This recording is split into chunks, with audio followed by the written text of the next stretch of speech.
7, the clock straight up on this April 1st of 2019. And we will begin this meeting and call it to order with a roll call. Councilor Long? Here. Councilor Combs? Here. Councilor Hires? Here. Councilor Bliss? Here. Motion, or we have a quorum. Our invocation tonight will be led by Pastor Jay Jones from the Abundant Life Fellowship. Jay, are you with us this evening? Did you make it? I didn't see you in the crowd. Well, who would like to step forward and lead us in the invocation? I don't see Chief King either. He's our usual backup. He's our go-to guy. Well, seeing no one stepping forward, we will move on. Do that, Jason. Glenn? Okay, thank you.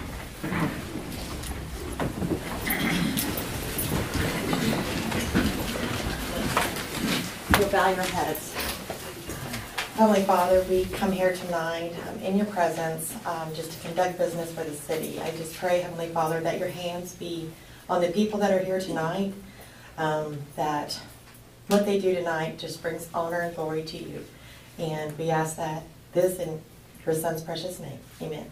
Amen. Now, if you'll join me for the flag salute. I pledge allegiance to the flag of the United States of America and to the republic for which it stands, one nation under God, indivisible, with liberty and justice for all.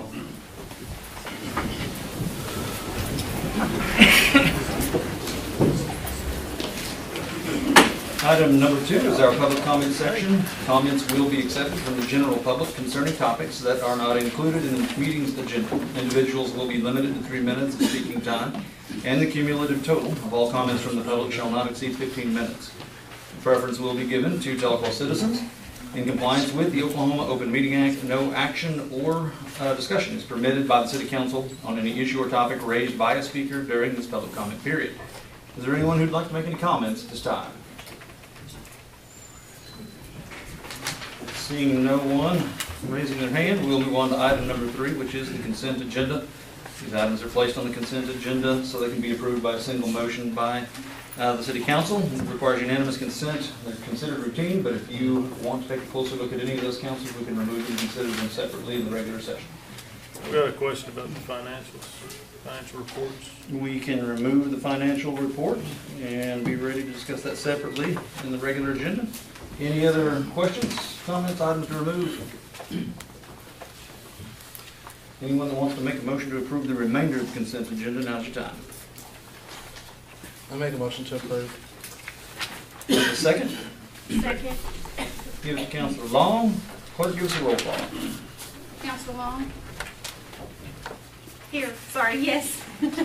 I'm sorry, I was reading yes. Yes. Councilor Hires? Yes. Councilor Bliss? Yes. Motion carried. Moving on to section or item 4, announcements, presentations, and reports. We don't have any recognition of the years of service for employees that were hired in April. It's kind of an odd month that no one happened to be hired or have some longevity that was hired in April. So we'll move on to the report from the Tahlequah Convention and Visitors Bureau. Do we have anyone from the Chamber or the Tourism Council that would like to give a report at this time?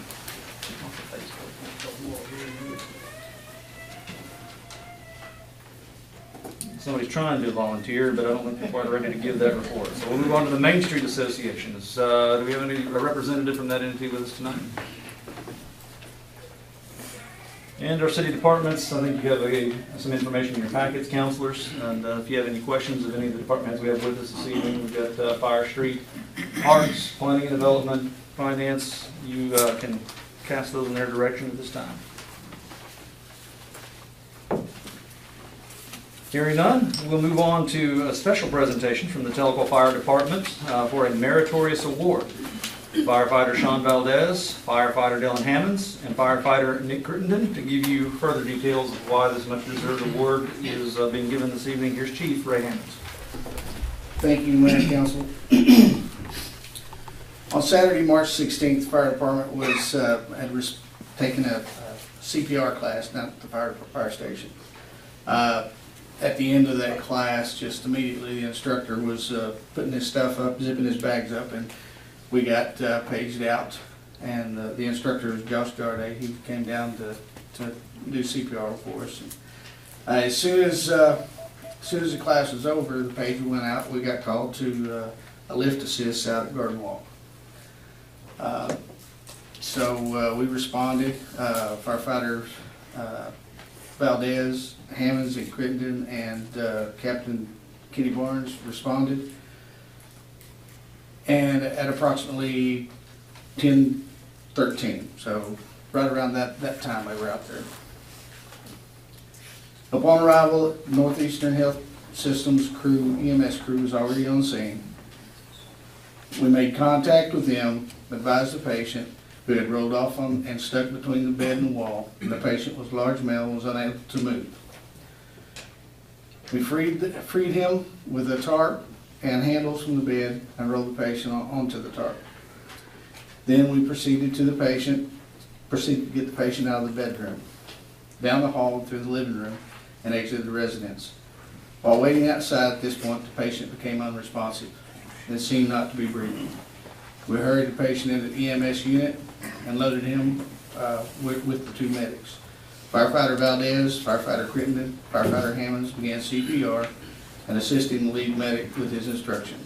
After the tasks were performed, the second medic exited the box and drove the ambulance to the hospital. While en route to the hospital, the firefighters continued CPR, doing whatever the lead medic asked them to perform. When the unit arrived at the hospital, we were met by hospital staff, and they all assisted together to get the patient out of the ambulance and into the hospital and into the emergency room.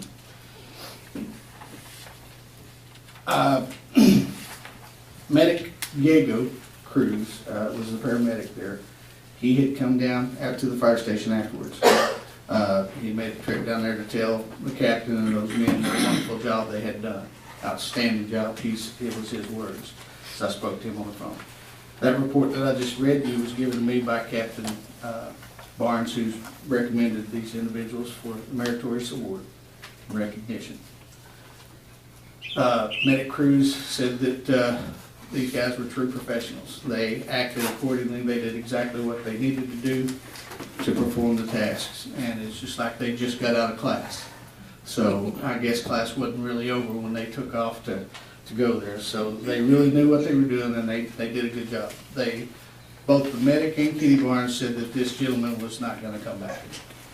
But they did. They brought him back. They got him alive. They got him a pulse. They got him breathing.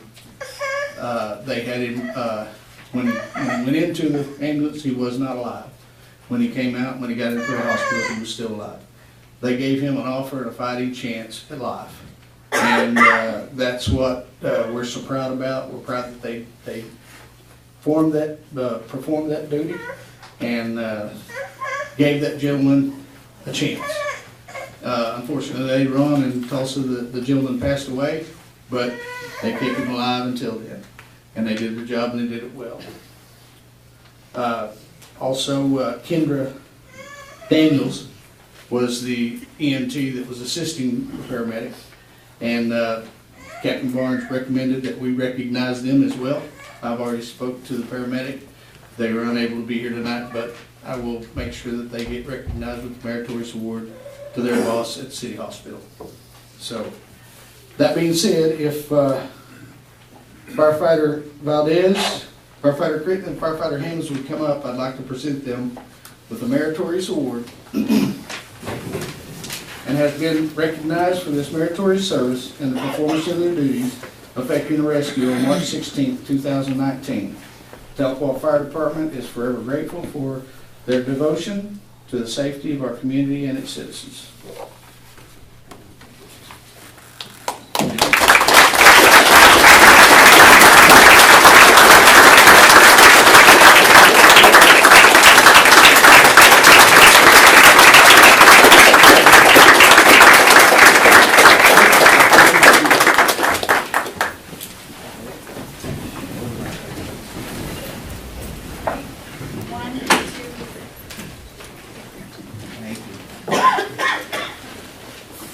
And just to wrap it up, on another note, this last weekend we had 5 individuals go over to the Scott Combat Challenge that was in Coweta. Some of you may have seen their video on Facebook. They posted it. These guys went over there. There was Brad Hale, Nick Bogart, Jesus Nava, Nick Crittenden, and Heath Pennington. And those gentlemen performed a duty over there as extra, showing their duty, how they exercise their duty. And I can tell you that I competed years ago, many years ago, in the same challenge. And I watched them on the video, and their first score, their first run, qualified them for a world competition. That is pretty much unheard of for a first-time run. And so they represented our city, they represented our fire department and fire service well. We're very proud of them, and just want to acknowledge what they did and the feat they did over there, because it was quite an undertaking. So congratulations to them.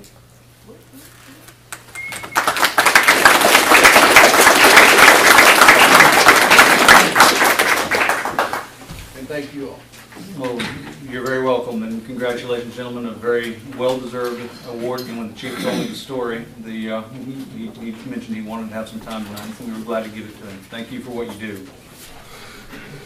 Item number 5, going into our regular session, is discussion and possible action on items removed from the consent agenda. We did have one item removed by Councilor Bliss, and that was to acknowledge the receipt of the financial reports from February of 2019. And I think that was it. So, Councilor Bliss? Thank you, Mayor. Well, I'm glad you're there. I had a question. I noticed that in the managerial account, and I didn't go through all of them, but as compared to the prior month statements, we've had 2 accounts that have actually decreased in their percent that's been used. So page 8. Which accounts are you speaking of? All right, 110. Well, of course, 110, 6320 and 7500. And I was just curious. I mean, did we get a refund check or something for those accounts? And I've got January's here if you'd like to see that.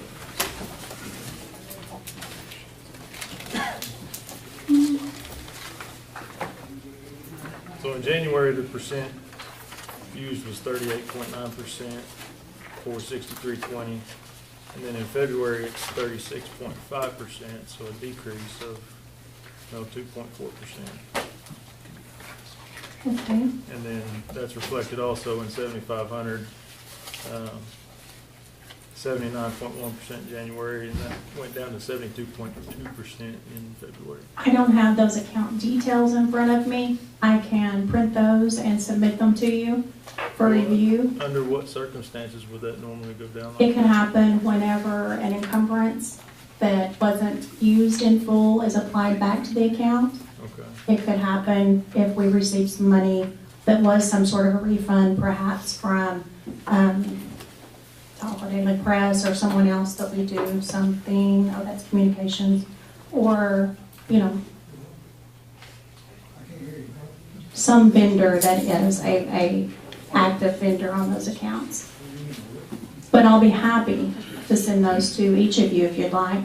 Yeah, that'd be But good. you in particular, Yeah. if you just want to hold off on this financial. I was just curious. Well, I mean, we could acknowledge that we received it, but I'm curious as to why those would go backwards like that as we progress to the fiscal year. And in the future, if you have any questions like that, I'd be happy to field those in advance so that we have them answered before we come here tonight, hopefully. Come across it until about 4:30 this afternoon, so. Sure. Thank you. Thank you, Daniel. Councilors, unless you have a different wish, we can take no action on the approval of the financial or acceptance of the financial report and move on. Hearing no objection to that, we'll move on to item number 6, which is discussion and possible action regarding the farmers market agreement with the city of Tahlequah. Mr. Carr. Talked to Marla last week. We talked about doing the $250 the first year, $500 the second year with a 2-year agreement. I also sent out the Tahlequah Farmers Market fact sheet, which I believe everybody did receive.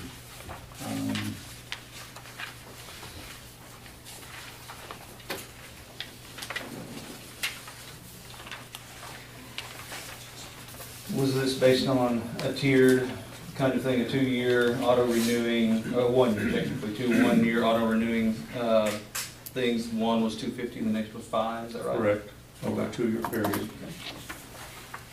Marla is here, Sager, if you'd like to talk. Yeah, Marla, would you like to come up and say anything?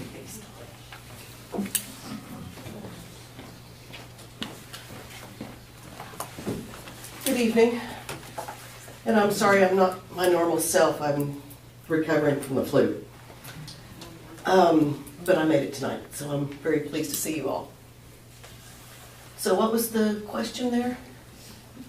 Did you want to say anything? Well, I think that one thing that has been brought up is that I have been expressing how much our market contributes to our community. And I think that there's a couple of counselors here that think that our market is making that much money. And that's why I put together this fact sheet. We have 2 revenue streams. One is our yearly dues and the second is our weekly dues. And in 2018, our revenues were $7,130. And our expenses, which is our hospitality booth, our insurance, our fee to the chamber, advertising, was $6,950. So we had $1,800 or $180. That's not that $1,000 that you brought up this last time. That's just not something we can do. So that's where we've been trying to figure out how to work with you. $250 is something that, $180 to $250, we can do some extra donations, requests, GoFundMe. So that is something that I would feel like we could do. The $1,000 scares the out of me. And so I don't even want to get there. I think we do a world of good for this community. I think that I know that we bring in about $12,000 in food to this community that is not paid for by our citizens or by our community. It wouldn't be here if we weren't here. And a lot of those are your elderly and your children. Our vendors paid approximately $4,125, I shouldn't say approximately, in sales tax last year to the city. That's not statewide, that's just what they paid to the city. And I would just like you guys to acknowledge that in what you're trying to charge us.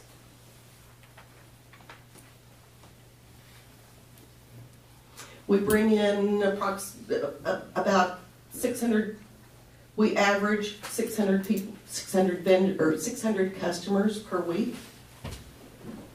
That's a huge impact to our local community. I've heard from surrounding restaurants and other venues that say that they only come to Tahlequah on Saturday mornings to see us, but they go to Morgan's for breakfast and they go to the Drip for lunch, and then they do their shopping while they're still in town. But when we're not in session, they don't even come to Tahlequah on Saturday mornings.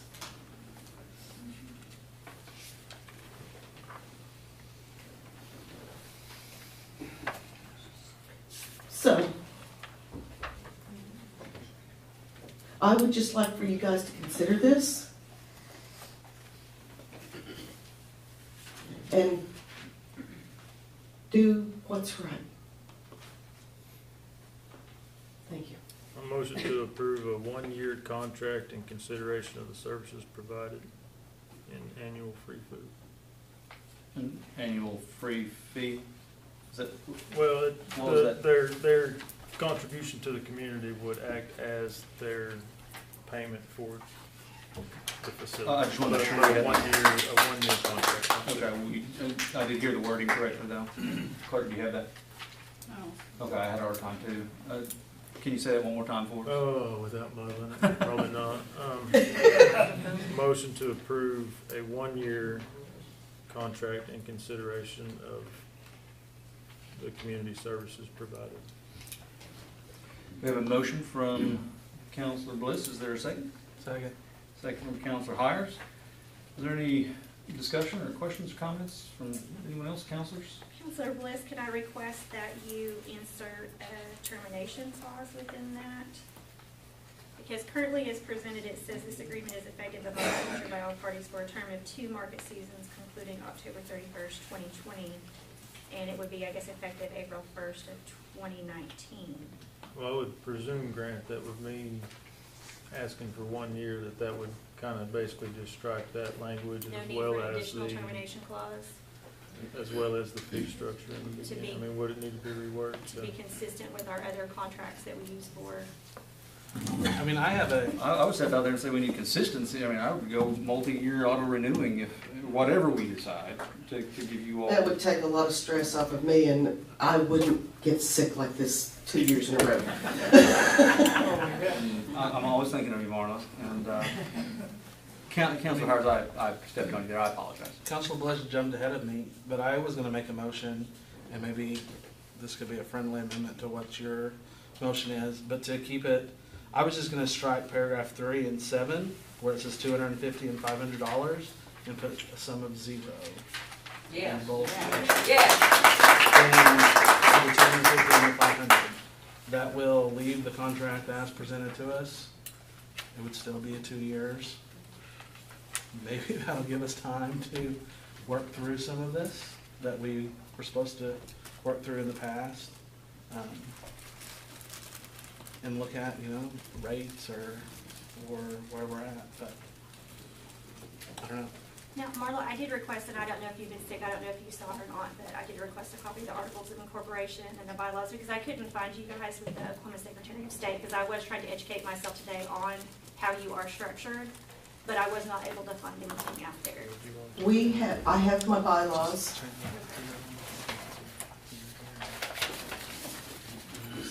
And so are you registered with the Secretary of State? No, we are not. We are not required to be. Okay. Is this my copy? You can have that copy. It is also on our website. Okay. Anybody can see it. You need a copy? I'm sorry, I've only got 2 copies here.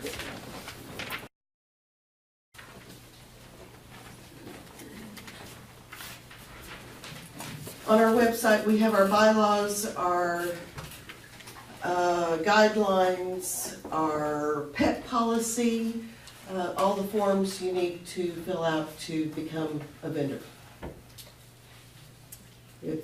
We're known statewide for how extensive our website is.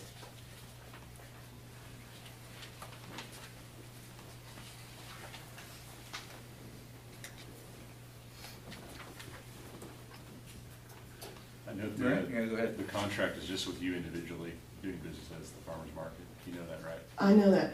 Okay. 'Cause there's- That's why the stress level gets really high.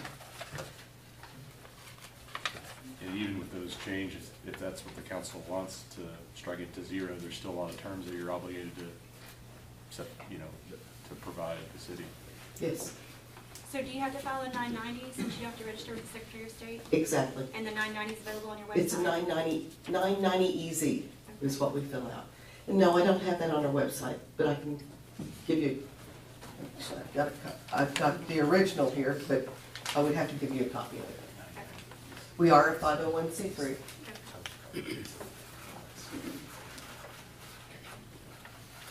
We've had some comments from a couple of counselors, and Counselor Bliss, you'd heard the remark by Counselor Hires.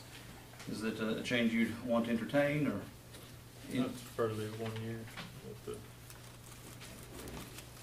But as far as, I mean, I think we're in agreement on the fee to be considered would be zero.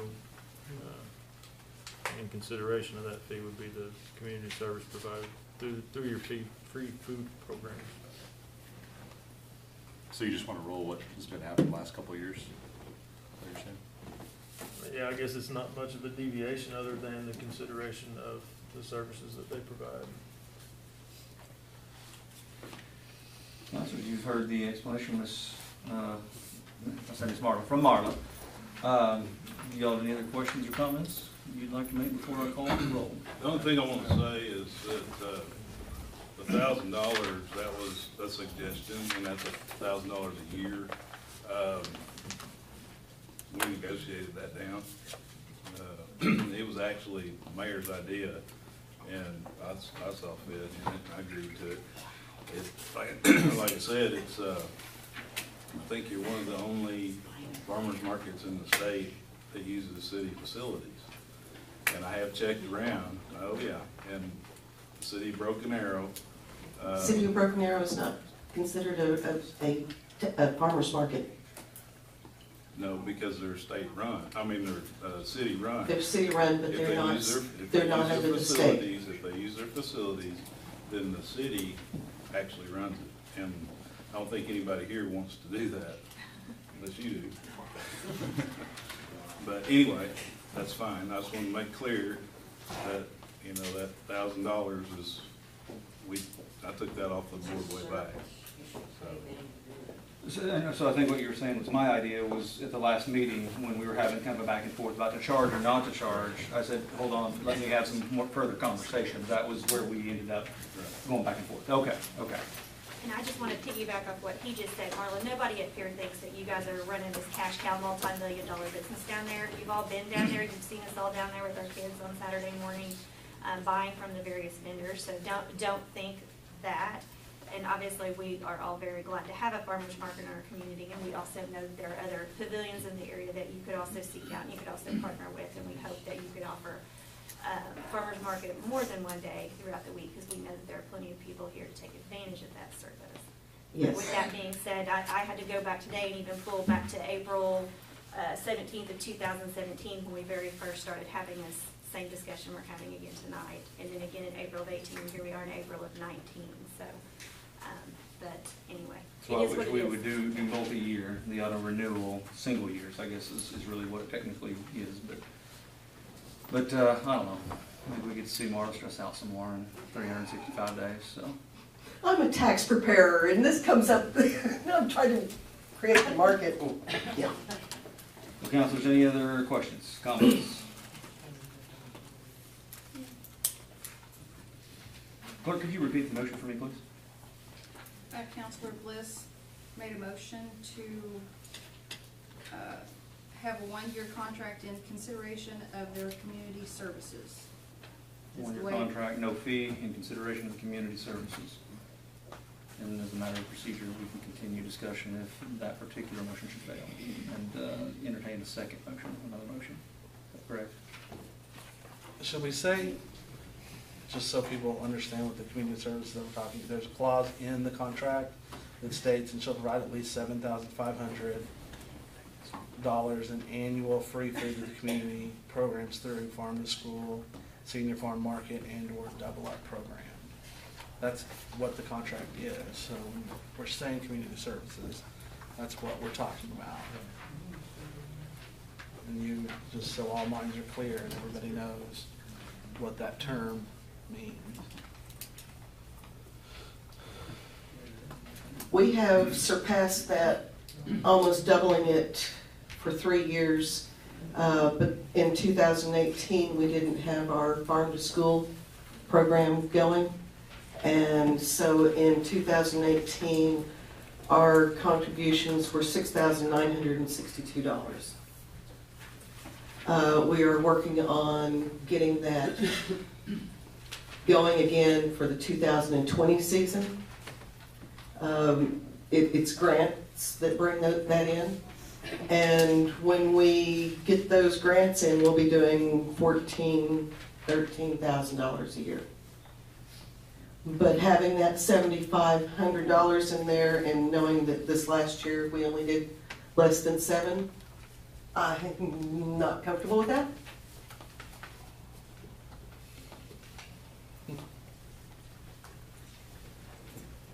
Sorry, Mayor, I think someone's raising. No, I'm sorry, peripheral vision failed now. Who do we have?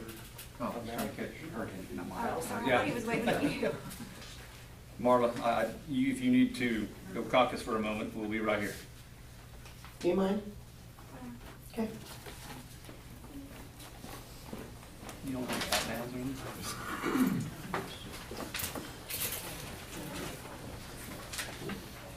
Yes. Would anybody else, while they're away, like to make any comments on this particular subject, this agenda item? Hands going up about the only thing that I would continue to just implore the council to consider on is making it a multi-year, automatically renewing. I need to be very careful with my language. A set of automatically renewing single-year agreements, and you give it somewhere in the 3 to 5 range, and just settle this for a while. Back to your point, Councilor Long, we're back here every year.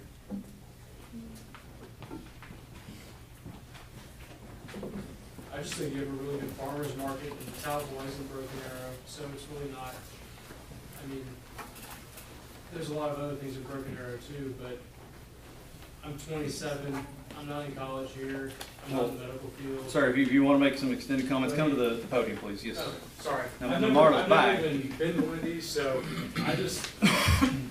I felt the need to come down because it's a really good small town, and you have a really good farmer's market, and it gets people involved, and it brings in money, and it brings in just like pride. And so I think you need to foster that, and if it's $250 or $500 at that point, I mean, what is it? Can that be found somewhere else, or is it just the principle of having them rent the space? I mean, I think, they mentioned the dollar amount of what it gives back. So, I mean, I'm not on any program or anything like that. It's just nice to go down there and have something that, it gets those other businesses going, and it gets people on their feet, and it gets them out talking to people and all that. So it doesn't all show up as money. So I know it's important to you guys, and you have a city to run, but that's all I have. Thank you. The fee has nothing to do with who is renting the space. It's a matter that everybody that wants the space is charged. Yeah. Okay. And the farmer's market does do a great job here. I use it all the time myself, and my wife does too. But it's just a matter of a city facility being used by nonprofits for their vendors to make money, and they do make money. So it's up to the council. And there are some considerations involving things like consistency, and there's some statutory things that the attorney has brought forward. It's not unreasonable to at least ask the question, and with past practice being what it is and everything else, it's I certainly understand why you all would want to preserve that too. So totally get it. Every group can make very similar statements as you and I were talking about yesterday, and so sometimes that's not always the prism we view it through. But in this case, it was more legal than anything, technical, really. And if we can avoid getting caught up in that, and I'm a big fan of that, as evidenced by my previous votes for no fee. Marla, I don't know what plan you hatched out in the hallway with Travis, but if you want to tell us about it, we'll give you a couple more minutes. Question, Marla, real quick. Stephen and I have a disagreement in interpretation of what you said last when you're not comfortable with the amount that was your 2018 amount. And I think you're not comfortable in giving that little of an amount, and he thinks you're not comfortable in getting the 7,500 amount. Which one of us is right? I'm not comfortable giving the 7,500 amount. Okay, all right. You're right. And what Travis and I talked about was, can we reduce that? Can we reduce that to like $2,500? I'm sure that we can do that and blow it away. But it gives us that, I mean, what if we have crop failure? I mean, you know, weather is changing nowadays, and it does affect our market.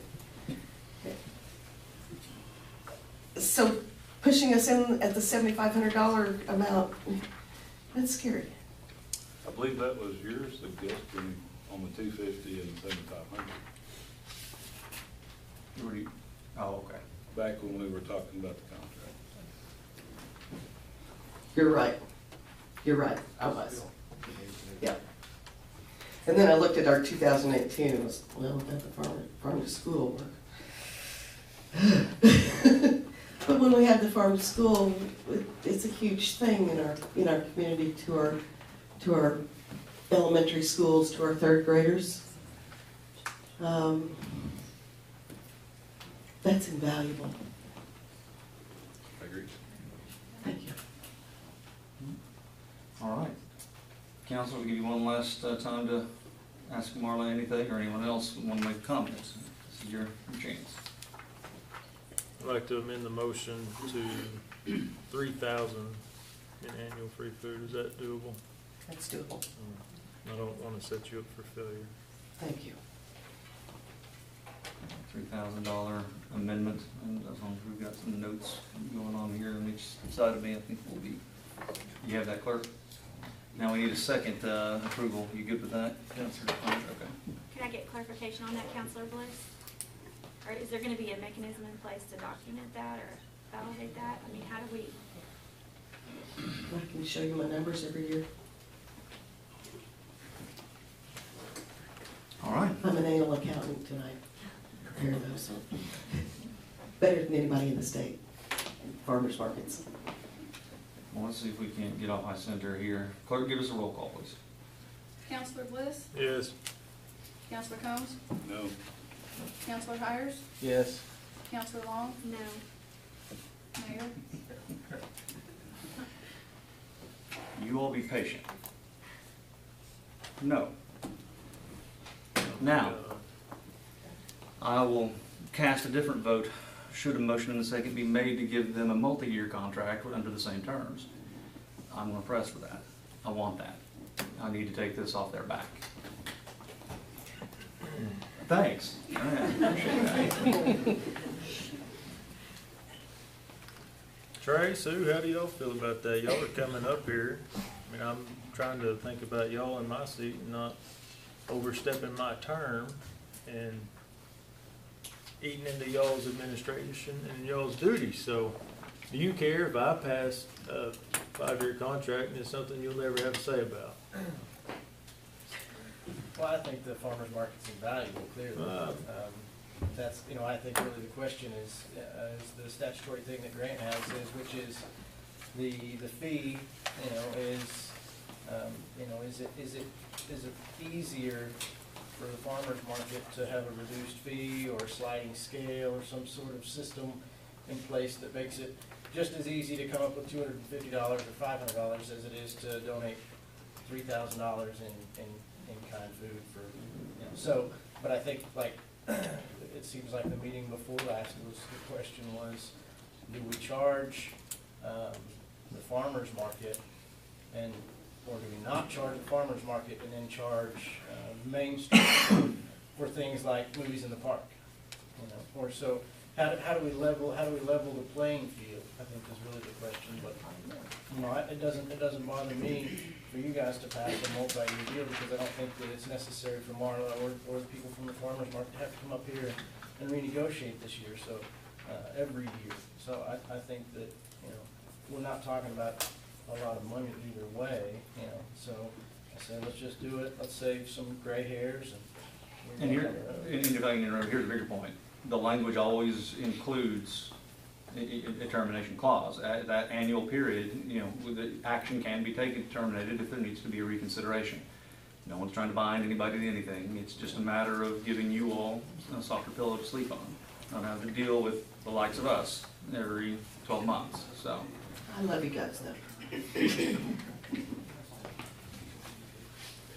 And just to reiterate, Trey, we did start talking about this 2 years ago, and we did start telling them 2 years ago that we were going to have to start charging a fee based on statements, and then based on back in the, if you're really bored tonight, can't sleep, you can go back and watch that April of 2017 council meeting, where I think we spent, what, about an hour and a half talking about it then, and then again last year, I think we spent another 30, 45 minutes. And I think Marla expected, this year to Right. to come upon having to be forced to making, a payment for annual use or whatever. So, I think that really, Grant holds the answer as to whether or not it's the city's responsibility, to collect some monetary, payment in order for usage of the park as opposed to an in-kind donation that there's, that they will make.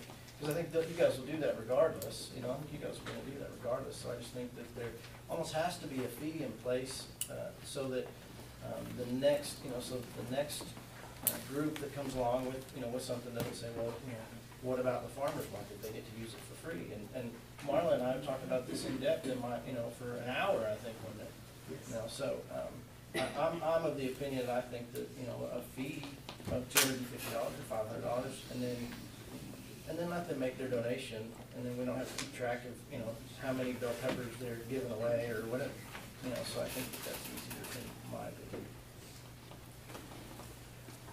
I would just like to say, let's not change the reality of events that happened and the timeline of what happened, because we're at a juncture of they don't have a contract, but not because the farmer's market hasn't been trying to get a contract. We're at this where they don't have a contract when the farmer's market starts Saturday. Right. Because and I she started came talking to us to you guys in November. Right. She came to us in November. The first contract we got was in January, and we weren't able to make that decision. And then we've gone back and forth, and so now we, again, have put them in this place. And so it's not, Councilman Long, I think that, we haven't figured anything out, and they've come to us in April, like they came to us in April of 2017 and April of 2018. I don't think that that's necessarily the right timeline. I think we have put ourselves in that position because every time we seem to vote on this, it's a 2-2, and the mayor breaks the tie and hasn't yet broke it in the way of a contract. And just to clarify, I'm sorry, I'm not trying to say that she's coming to us late. Sure. I'm just trying to say we've been talking about this fee schedule for 2 years now. Correct. And it's not like shocking new information to anybody. We're aware, we've been in discussions. And that was the basis of the Right. compromise I tried to put out there, was to give still further warning and stair step it, just trying to balance the considerations of the 2-2 group that always seems to form. And so in my opinion, for what it's worth, this seems to be an issue that every year we seem to not be able to coalesce around how to move it forward, and then we get here to April and we say, well, it's a little too late, so let's do it this way. And so I can agree with the Mayor Nichols that, perhaps this is something that we need to look at in a multi-year. And that's why my original motion that I was going to make takes the contract that we've been presented in the 2-year term.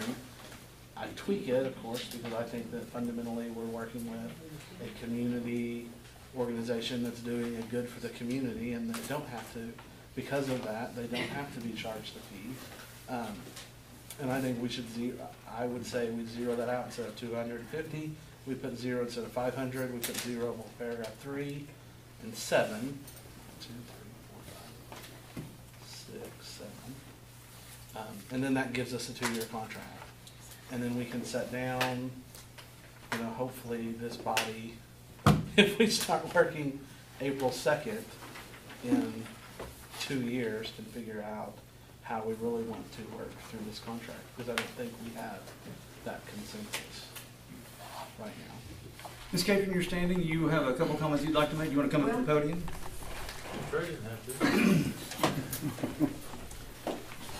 I just have a comment because I was included in the question from Councilor Bliss. And I would support having a multi-year, maybe a 3-4 year. And I agree with you, Trey, that we probably need to review what we assess other entities as well. We need to look at our rate schedule and who we're charging what.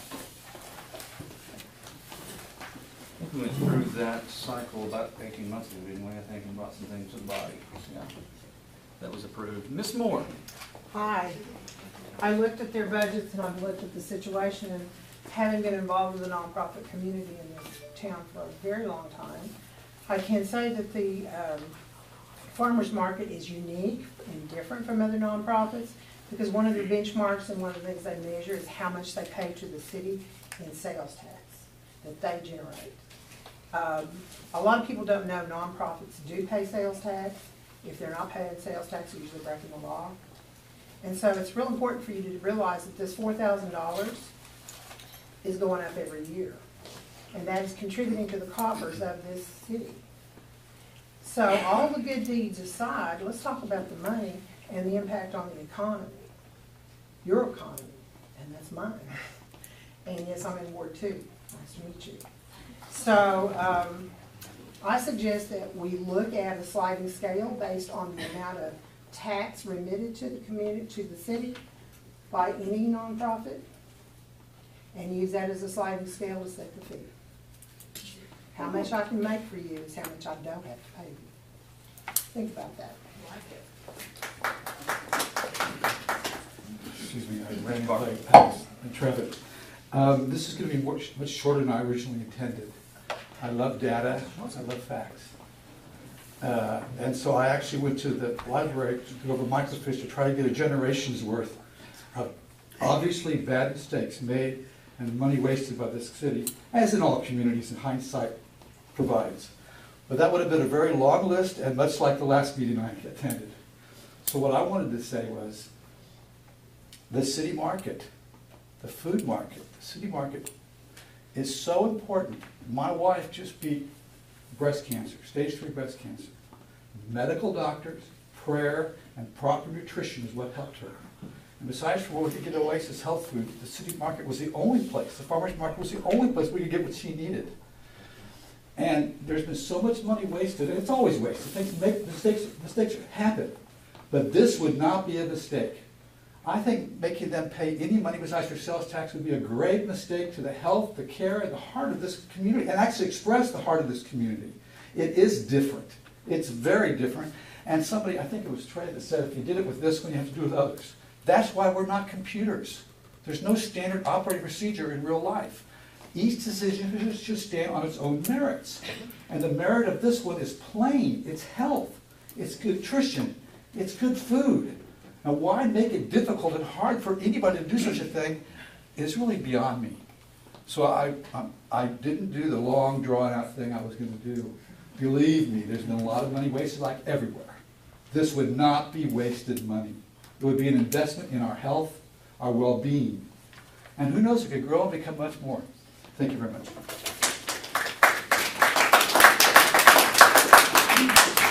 Councilors, do you all want to make a slightly modified motion? I'd make a motion to the contract to amend the $250 in paragraph 3 and $250 in paragraph 7 to $0, to amend the $500 in paragraph 3 and $500 in paragraph 7 to $0, and to amend the $7,500 to $3,000. Second. I'm in a motion and a second, and I'm trying to make sure, the attorney spoke to me there for a second, and I want to make sure that what I was after got included. It'll be 2 years. 2-year deal, okay, that's. Somebody check since I actually made my motion as paragraph 7, make sure that I counted the paragraph. Right. And that it is paragraph 7. We have a motion and a second for the agreement to be amended as included in Councilor Harris' motion, and Councilor Bliss seconded. Very quickly, before I ask you any other comments before calling the roll, I'll make sense of the councilors to my left, your right. they're not entirely out of line. There are some statutory things, and some of the suggestions made tonight as solutions wouldn't meet state law. We do have, actually, an operating system, and some of the things brought up would in fact be a problem, but thankfully many of them aren't under consideration this evening, and really the only reason that I feel comfortable moving forward with the zero fee is because we have had legal advice in the past reach a different conclusion, and there's been different conversations. Otherwise, I mean, it's not unreasonable, the opinion given, the positions taken. I just want to make that clear. But there are more guidelines than perhaps, it's more complex of a question than perhaps it sometimes seems. And the counselors to my right and myself are going to take a little bit of admittedly a risk.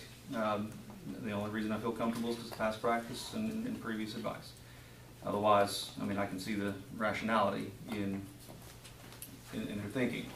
And that needs to be said, because I think that it kind of gets overlooked and it may not be fully understood. Counselors, do you want to make any other comments before I call for the roll? I would send Mayor real fast. I neglected to also change paragraph 7 to $7,500 to $3,000. I only said that one on the first paragraph. Oh, okay. I've changed it on the second. I knew I'd heard those numbers. Okay. So, Councilor Bliss, is that okay with you for an amended motion? Yes. Okay. Clerk, you let me know, or I tell you what, whenever you think you've got that under control. I would actually like for him to say it again. I think if I could help, maybe from what I'm hearing, these two gentlemen are wanting to strike the 250 and the 500 from the contract and put 0 in place of the 250 and the 500, and strike the 7,500 and 3,000 in place of it in all places of the contract as presented. Councilor Hires, does that accurately represent your motion?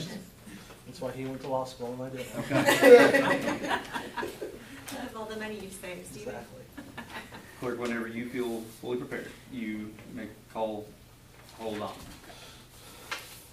Tess. Sorry, does that include the 2-year? Yes. Okay. And perhaps the attorney didn't say that, but that was included in the original motion. So yeah, in the 2-year period.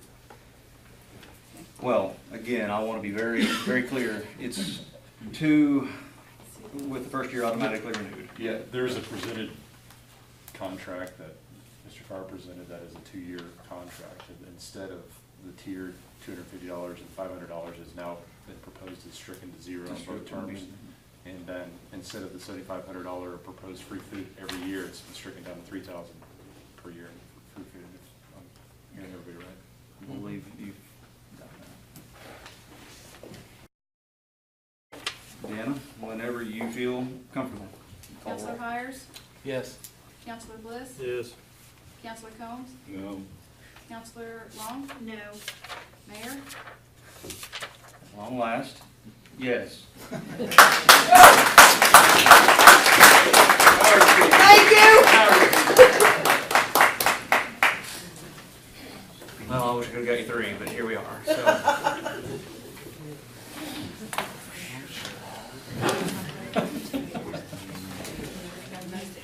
All right, we do have now finally, I'm not even going to try to make notes on that. Let's go to, actually, councilors, I do need a bit of special privilege here. We may have some people leaving the room, and while they're doing that, I will, and feel free to leave if you want to make an exit. But what I will say is that we've got someone who needs to make a trip to Oklahoma City this evening and has asked that we move their item to the next to be considered. And that would be actually number 12. Number 12 being moved up. We'll suspend the agenda if there isn't an objection and consider item number 12 now. We'll give everybody a couple more minutes here, and I don't register objections, so once the room is clear, I will proceed with the reading of item 12.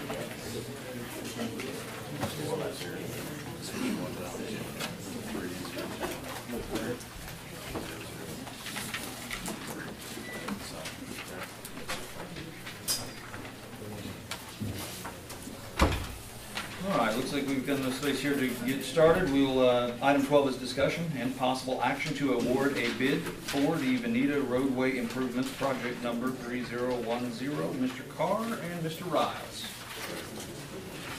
So we had a bid opening. We had, if you look on number 30 there, page 30, There's Roscoe Construction, Green Excavation, and H&G Paving.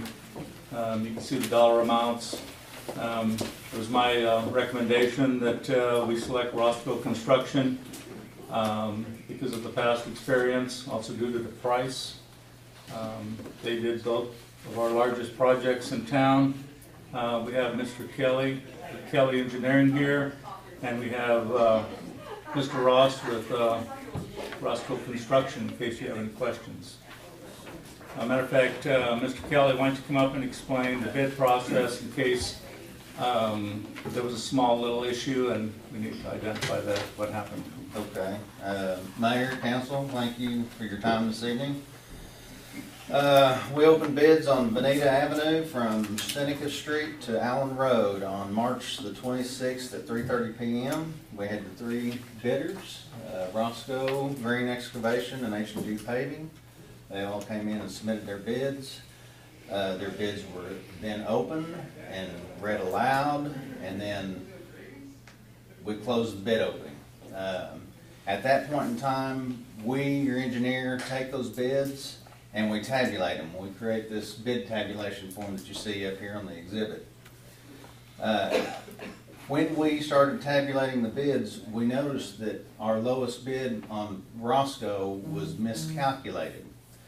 Now, if you look at, I want to just take one of these items up here. All the contractors bid on the same amount of item of work. Those are the materials that go into the road. And they carry a per unit item all the way across there. So everybody's per unit cost is carried out on the bid tab. Then they add their bids at the total down at the bottom down here where you can see all of our totals down there. And if you notice, the one on Roscoe has a couple of asterisks beside it because theirs was not totaled correctly. However, all their extended prices were correct. So we corrected the extended price or the total bid to be the $217,175. In their bid, I think they had $187,175 or something like that. There was a $30,000 bust in there. However, that number isn't really what we set the contracts up or pay the contractor off of. We pay him by the amount of material he puts in at his unit price on these bid tabulations. That's how the contractor gets paid. So, again, we just went ahead and made the correction. He's still the lowest bidder. If he wouldn't have been the lowest bidder with the correction made, we would have had to have kicked his bid out and gone with the next lowest bidder, or we would have recommended the next lowest bidder. So, with that being said, I'm very comfortable with their price, with their new total bid of $217,175. They had done some good quality work for us in the past, and I would like to recommend that you go ahead and award the contract to Roscoe. So, Mr. Kelly, were you involved with that stretch of road the last time it was done? Bonita Avenue? Yeah. No, I was not. And it was, what, 5-6 years ago? Is that, no, am I thinking correctly? There was a pretty substantial repair attempted because of some pretty shoddy work done probably 15 years ago, right?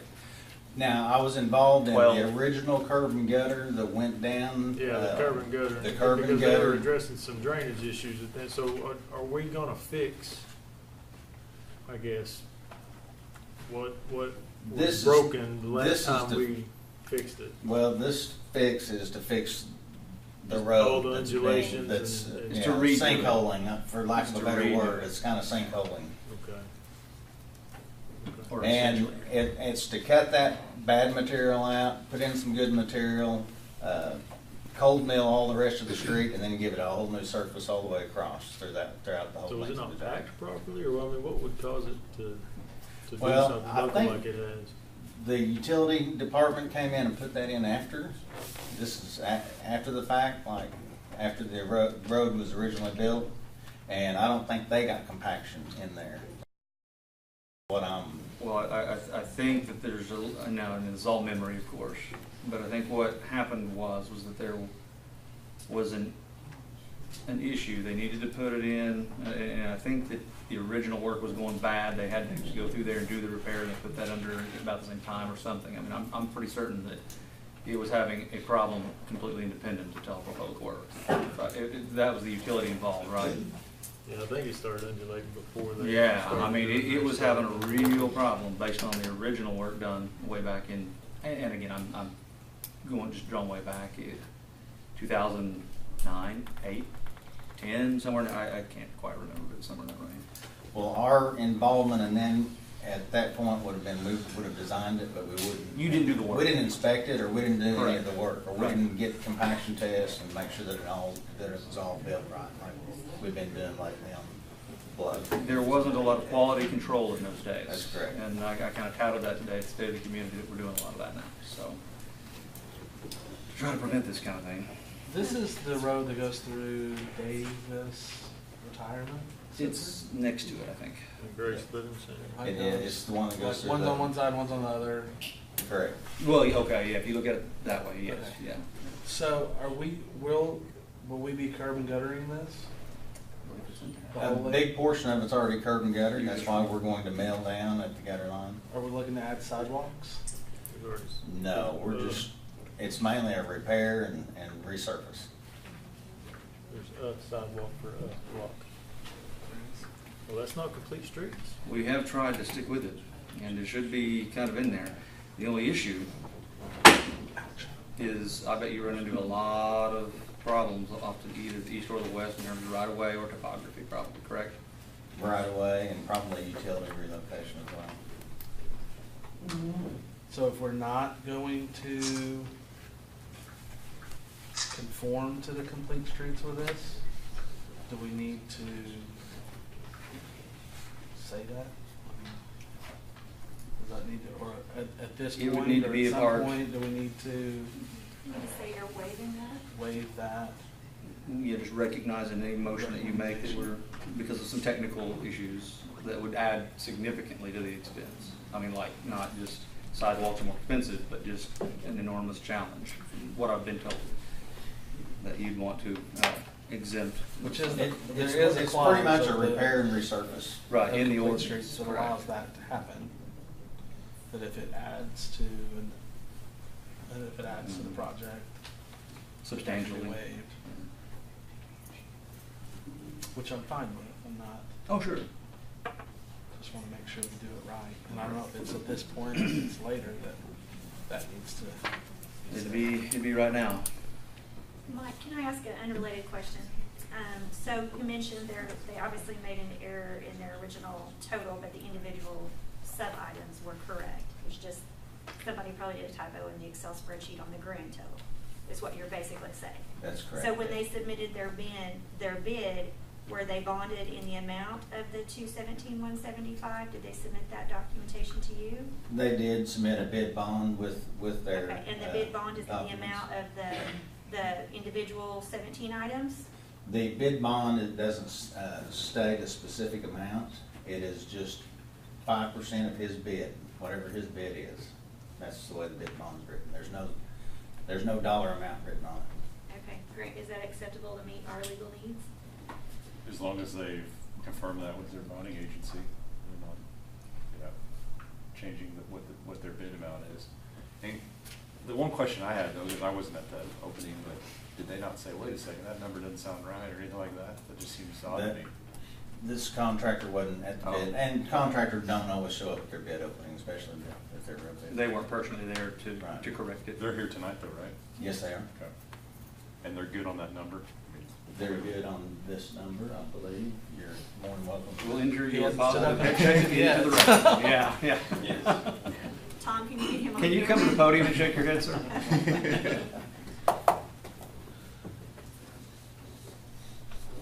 It's up to you, counselors. Just to add, the bond will be for the amount of the contract, so whatever, And that's. Whatever we vote on, that's what we the will be bond will bonded be. for that Yeah, amount. the 5% of not technically the bid, but the actual contract. Yes. Right. And in maintenance too and everything, obviously. Yes.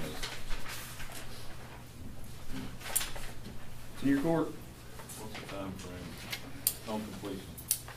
I think we have 30, 60, 90 days. 90 days. What? Okay. Which, 30, 60, 90 90 days? days. Okay, okay. What the heck, 120.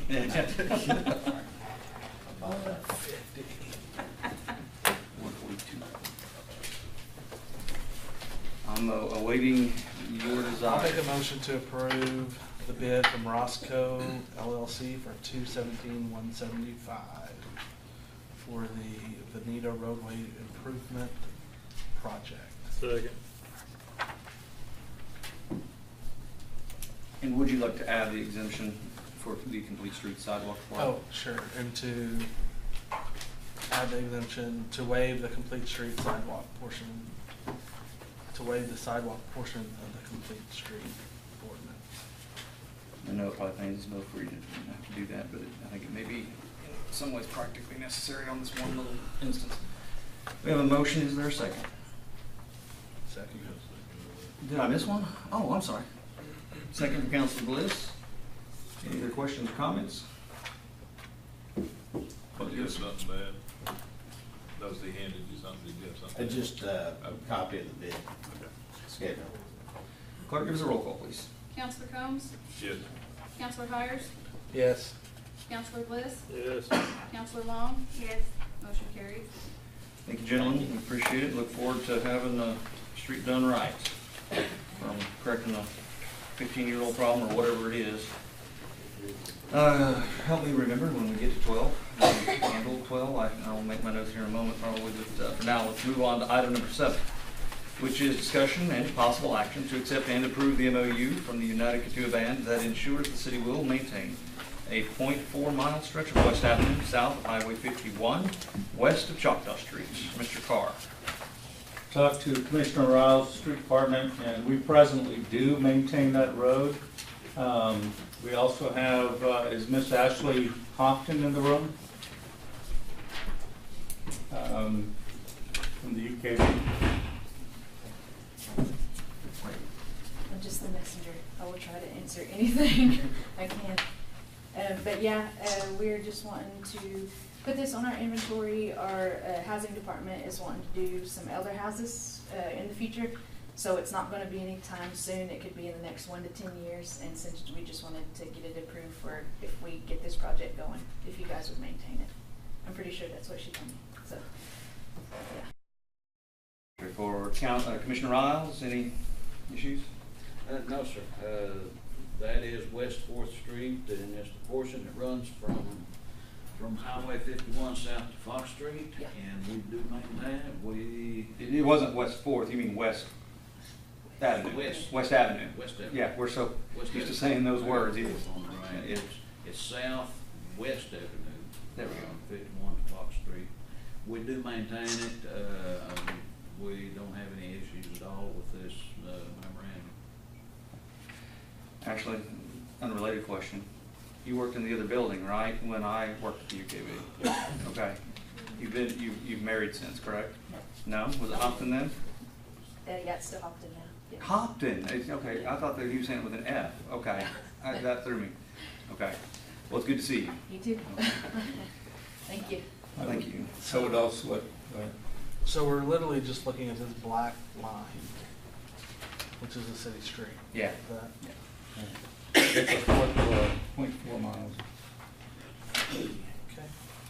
The other thing is on the 5th paragraph, there's going to have to be a small change where instead of with, it's within the city's jurisdiction. On the 5th paragraph, last sentence. And Ashley, I mean, obviously that was probably just a typographical error or something. I mean, it needs to be within the city limits.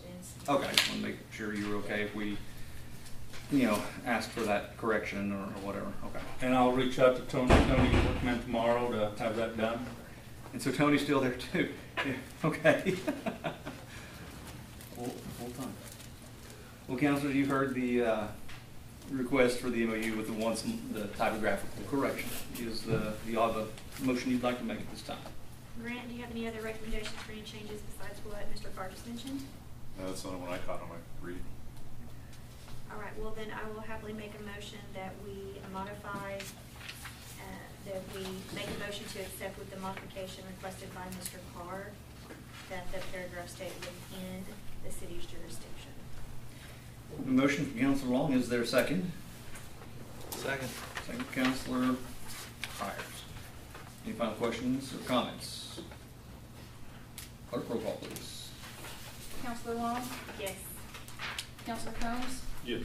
Counselor Hires? Yes. Counselor Bliss? Yes. Motion carried. Ashley, tell everybody I said hello, and just one final question. Is my uncle back out there with you all? Yes, he's in housing. Well, then tell him I said hello. I need to probably visit family more often, but, Still causing trouble. yes, that's him. Thank you. Thank you. Item number 8 is discussion and possible action to purchase a 2019 Ram 1500 quad cab 4x4 pickup. Commissioner Riles, I think we're at the point where I can start trying to move this along quickly, sir, so. Very good. Okay, I'm here asking for permission to expend, street department funds that we have gathered through buying, doing better shopping, getting better prices on several different pieces of equipment. We have accumulated $25,000, a little over $25,000. But we do need a new pickup in the street department. If I had a hat, I would have it in my hand, here begging for this pickup. Our work trucks are trucks that we have taken, that have been given to us from Public Works, from the Gas Authority, from other city departments. We have taken them and worked on them, put engines, transmissions, brakes, you name it. We've worked on them. They're hand-me-downs, but we've got them to where we can, my guys can safely drive them from the shop to the job, back to the shop. But those are even getting re-worn out again. Anyway, make this quick and easy. This pickup it's a Dodge Ram 1500, four-wheel drive. It is on state contract number, the SW035. I've got the account listed on the agenda item that we'd like to take the money out of. It's a really good deal. I made phone calls for 3 days before I was able to find a salesman that was willing to work with me on a state contract. This time of the year, they don't, for some reason, they don't really want to sell trucks on state, anything on state contract, any vehicle. So, anyway, that's my story. I'm sorry, Wayne, will you just clarify, when I spoke to you for a few minutes earlier today, because you said the vehicle was not budgeted, and then it's 25,211, and the state, and you have your general ledger account number that you want to take that money out of. Yes, ma'am. So you need a budget amendment to move money into that 210-50-8502? No, ma'am. Money's in it. The money is there? Yes, So ma'am. there's no budget amendment needed? No, ma'am. The vehicle itself was not budgeted, but there's money available within that line? Yes, Okay. in that particular account, we were able, there was money put in it to buy several other vehicles, pieces of equipment, and through negotiation with vendors all year, we have been able to negotiate down from what we had budgeted a year ago, and we have been able to save $25,000 in this account that we would like to put toward the pickup. 210 is capital improvement, right? I don't have anything in front of me to remember. Yes. Is that correct? It is. Okay. It's, yeah. So what's the remaining 40,000 for? I think you told me. The remaining 40,000 Yeah. will be for a 9-tire pneumatic roller, which I'm getting ready to send out the invitations for quotes just here real soon. It's going to be a used one. I can get a good one for about $38,000, but there will be $40,000 left in this account. This pneumatic roller is when we do chip seal on a street. A pneumatic roller will follow the dips and the turns in the pavement. It's not like running the steel drum over it. It will compact the chips better. But that's what this is for. about the last year and a half or so, really trying to get you guys equipped. Yes, And sir. that roller will be about the last piece. They'll be You all are gonna be it. and we off to the can- races. Yes, sir. Thank you for showing some vision out there and getting this to the point where we're ready to properly build and maintain. Yes, yes, we are ready to chip seal. We have been doing some striping. We got a shipment of paint in. We're ready to kick off here just real soon. Do some heavy duty striping. Councilors, you've heard the Commissioner's explanation. Is there a motion that you would like to make? I will make a motion that we purchase the 2019 Ram 1500 quad cab 4x4 pickup truck in the amount of $25,211 from the statewide contract. Motion from Councilor Long. Is there a second? Second. Second from Councilor Hires. Any final comments? Roll call, please, clerk. Counselor Combs? Yes. Counselor Hires? Yes. Counselor Bliss? Yes. Counselor Long? Yes. Motion carried. Okay, thank you all very much. Thank you, sir. Appreciate it, Commissioner. Item number 9 is discussion of possible a golf cart. Charles Potee. It's been a while since we've seen you, sir. Thank you, Mayor. How have you been? Council. I've been good. You? Doing well. I think on page 20 of your packet, you will see a quote for an ADA compliant golf cart. It is a sole source item. You know, I cringe when you say that, Charles. I've checked. How can there only be one company in the United States of America that makes an ADA golf cart? There is another company that makes one. It's about $30,000.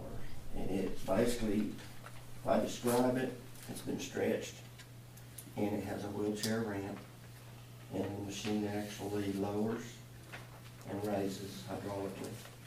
That sounds like a lot of fun, though. Well, it could be. So we'd have to pull it out of the creek out there. But this is the only manufacturer of this particular unit right here.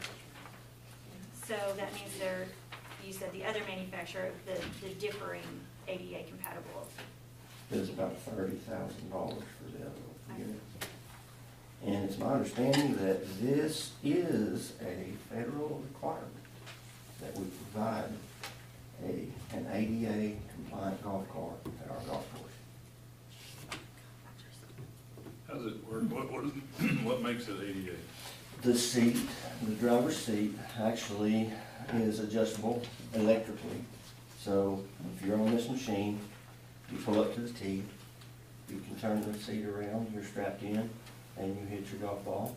It turns back around, you drive up to the fairway where your ball is, or the green if you're that good, and you never get off of it till you're back at the clubhouse. Really amazing. It is. And I'm amazed that not more people make those. Yeah, but they've got the market for it on it. This is actually the manufacturer. There's no distributor. It's the manufacturer distributor. Not quite custom, but the next closest thing. Yeah. So, Grant, legally, Tens of people that watch our meeting. There may be somebody out there that's. Well, there's no legal really consideration. I mean, it's 10-5, you can waive the quoting requirement in your motion.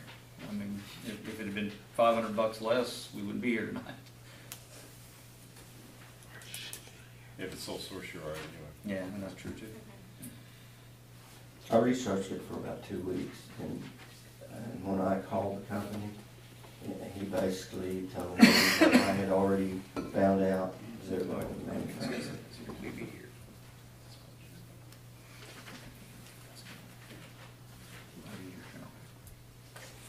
Councilors, what's your pleasure? I'll make a motion to purchase this ADA compliant golf cart, waiving the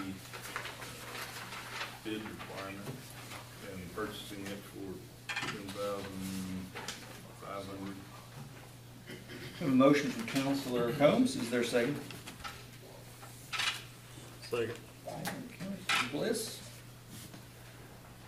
Any final comments or questions of Mr. Potee? Comments or questions for Mr. Potee? thank you, Sean. Well, All right, clerk, give us a roll call. Counselor Hires? Yes. Counselor Bliss? Yes. Counselor Long? Yes. Counselor Combs? Yes. Motion carried. Thank you. Thanks, sir. Item number 10 is discussion and possible action to approve a City of Tahlequah skate park reservation and operating policy. You're up again, sir. Well, what we did was we took North Park use agreement, kind of tweaked it a little bit to fit the skate park. We've had some requests of people down there, and we had no agreement. So we came up with this agreement. It fits pretty well. Like I say, it's the same thing we use at Norris. Charles, I would like to request on page 29, under the skate park, it says $600 per day. What is our definition of a day? Is that a 12-hour day, a 24-hour day? It could be a 24-hour day. Okay, so do we want to do you recommend we insert that language? No, if I may, it's not a 24-hour day because we have noise and light restrictions in the city. Also. Yeah, it wouldn't be going on at 2 o'clock in the morning. It would be the same as we do at down at the pavilion. We structured it the same as the pavilion. That's why the cost. The difference is at the pavilion they do 3 increments. Well, the chance of the skate park, somebody saying we just wanted from 12 to 1, or I mean, it's going to be an all-day event. All-day event would be the same time as it would be for the pavilion. But yeah, it's not going to be. What time is that? It's not going to be open at 2 o'clock in the morning. Well, I think curfew is 11 o'clock. Is it So we need to definition of alcohol? change the music restriction to 11 as opposed to midnight. Unless it's a 20-year-old renting the place. I'm just, yeah. This page 28 talks about if an alcohol-related event is scheduled to end later than midnight, alcohol sales must cease at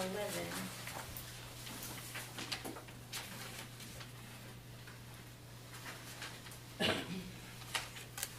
And I think it also mentioned the noise ordinance. Yeah, it's 27. Page 27.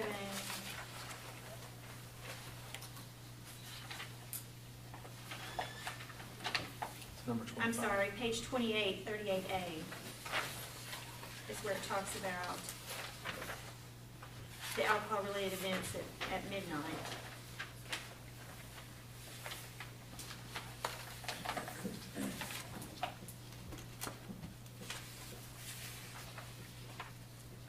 Well, let's make everything end at 11 p.m.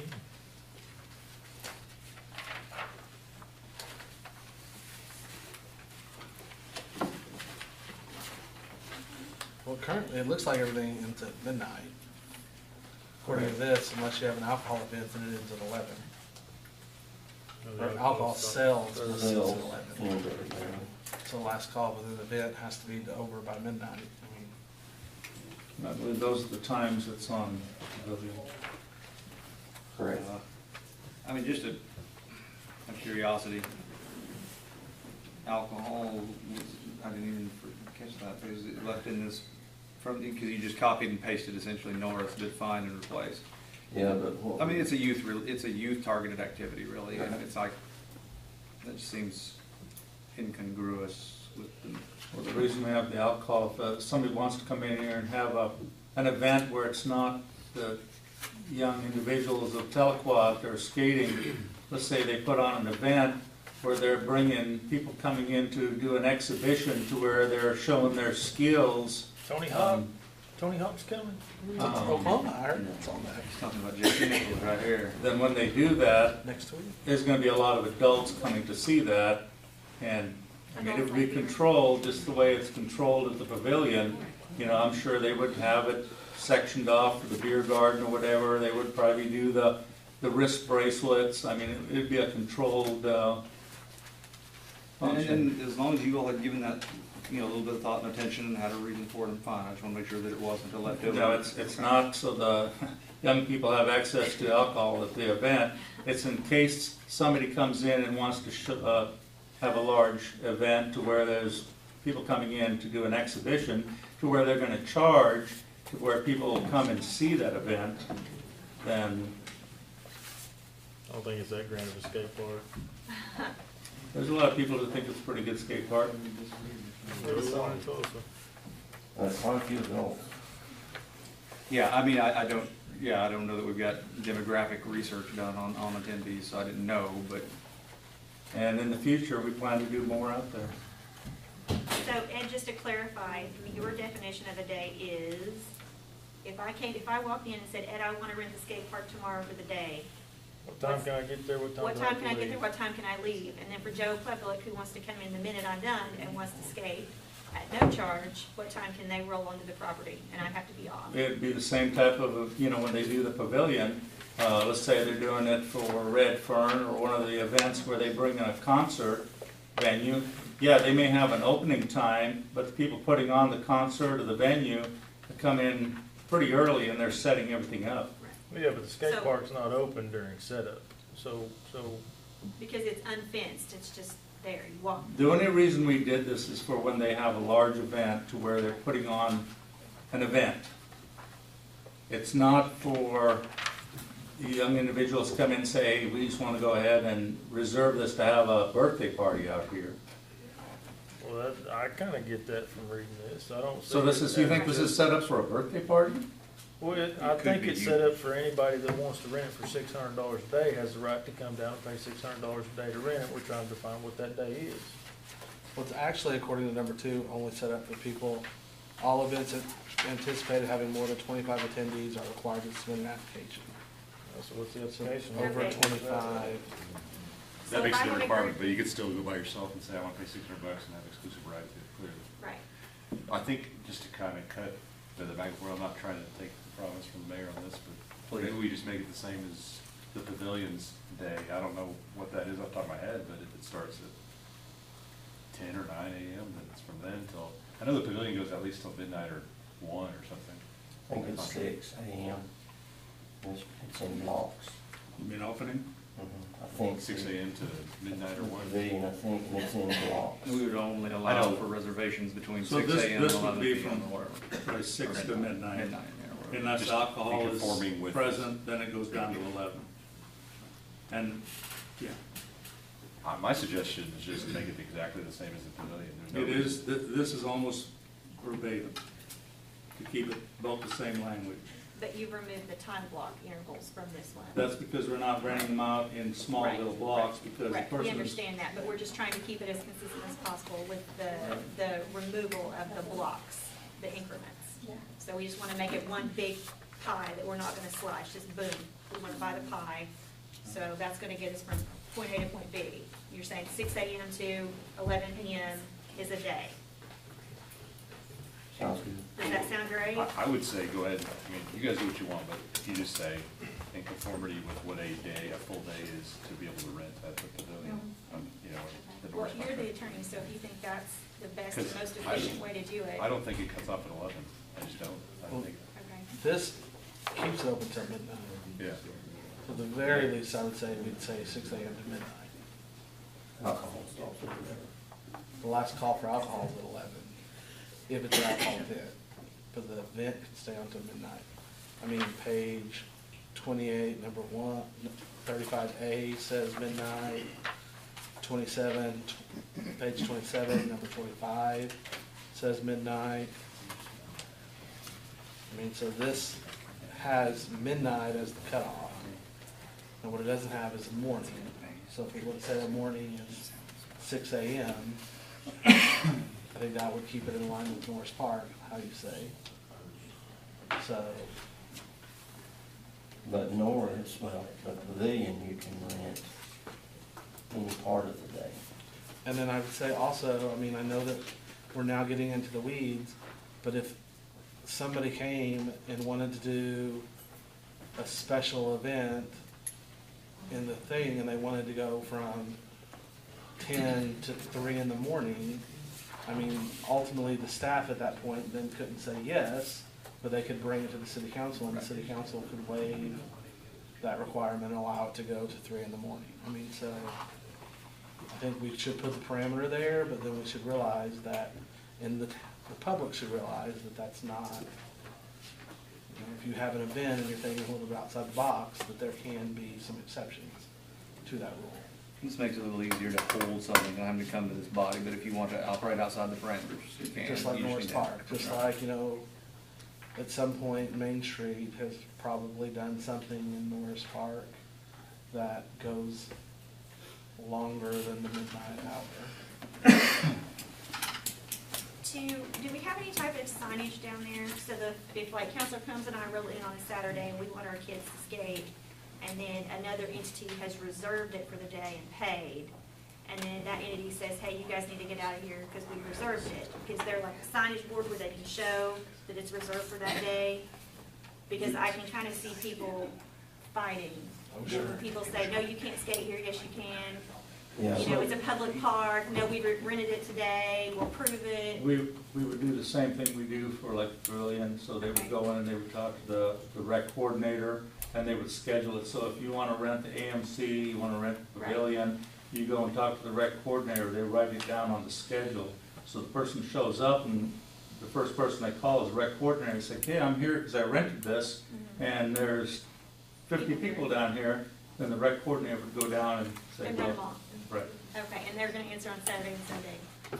They, When we call on Callback Saturday and time. Sunday, the rec coordinator will answer the phone, Yes, so that council Absolutely. comes and I aren't in any fist fights with anybody. absolutely. they Okay, will. all right.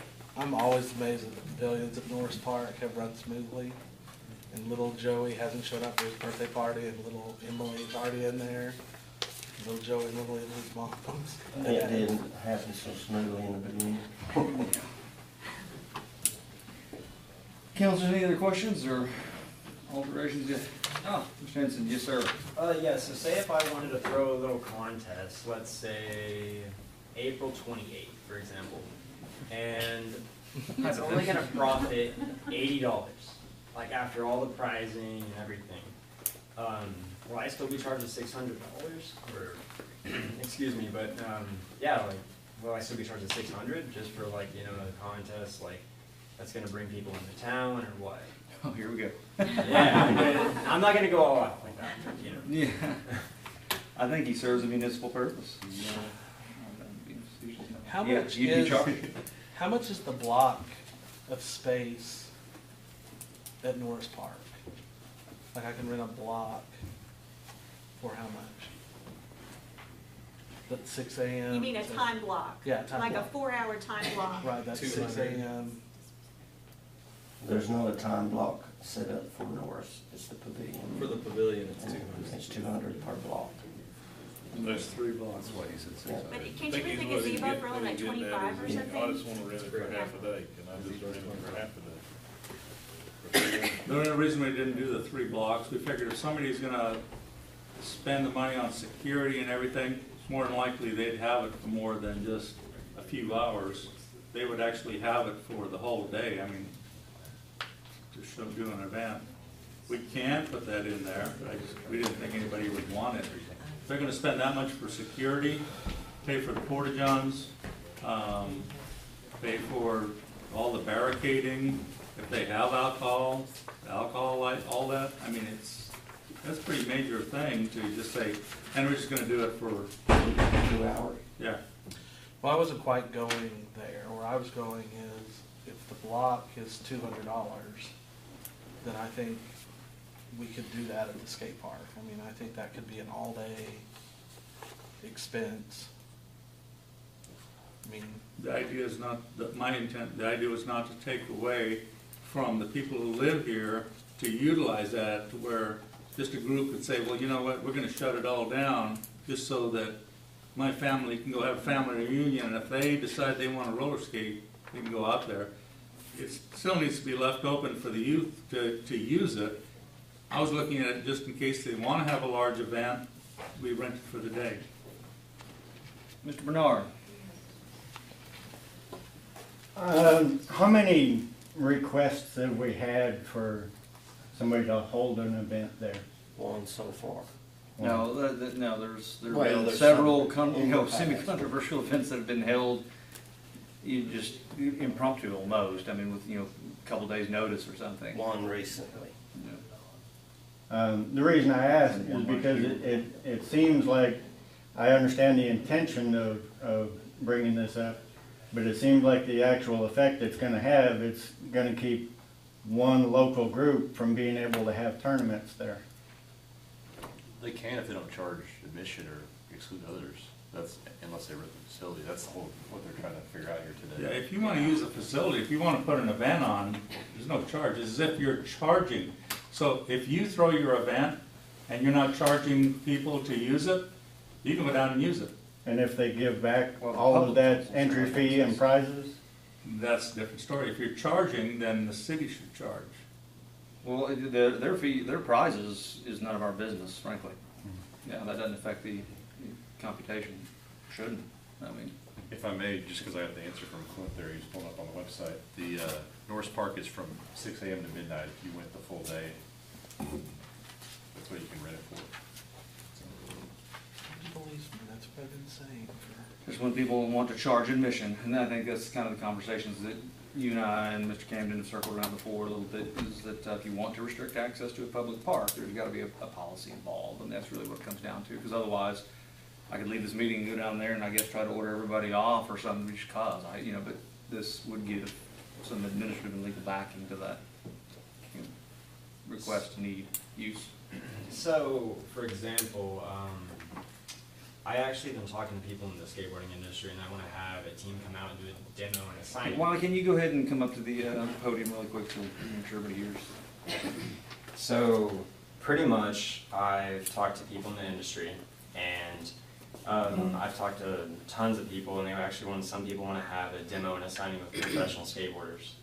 And it would be really big for the town. A lot of people would come in, and I was wondering if, I'm not going to be charging a fee, everyone's just going to come out and spectate, I'm not going to be selling beer or anything like that, or pretty much just be free, and what would I need to do in that? That might be a situation in which if you're looking to avoid the fee and there's some special considerations that need to be made, you need to come back before the body for those. Okay. So if I want to throw like a smaller scale event and charge, is it still going to be the 600? Yep. Anytime you put a 1 penny fee on and try to restrict access to that public property. Now, by the way, you're saying 600? That's only because it's in the current document. That can be amended by this body before it's ever adopted. But as the discussion has gone, yes, it would be that $600. I could set it at $1.82 for some weird reason. I have no idea. But whatever they decide on, that's what you'd need to pay. Well, what should we decide on? I think that 600 is a little steep. Well, I think we spent, about $385,000 to build the park. Was that about right? Ballpark estimate approximately? And it's not completed. I'm sorry? And it's not finished. And it's not finished, so we still have more money we need to invest in it to make it a complete well, park, which you would agree. So, we've invested $385,000. Yeah, well, why should I in that have to park, pay back so. for that? It's a community asset. It's to bring people in. Why should people have to pay for Norris Park that are using it? Well, the same thing for Tahlequah. Yeah. We have to charge people because there's cost to run and maintain everything we do, and we've got staff, and Lord knows we buy lawnmowers all the time, so. We have to buy lawnmowers. Well, I don't really know what to say. I just feel as if no one's ever going to go through you guys to throw an event. Or, do it that way. I feel like developing a partnership with you guys, like me, for example, would be awesome. Well, just know this.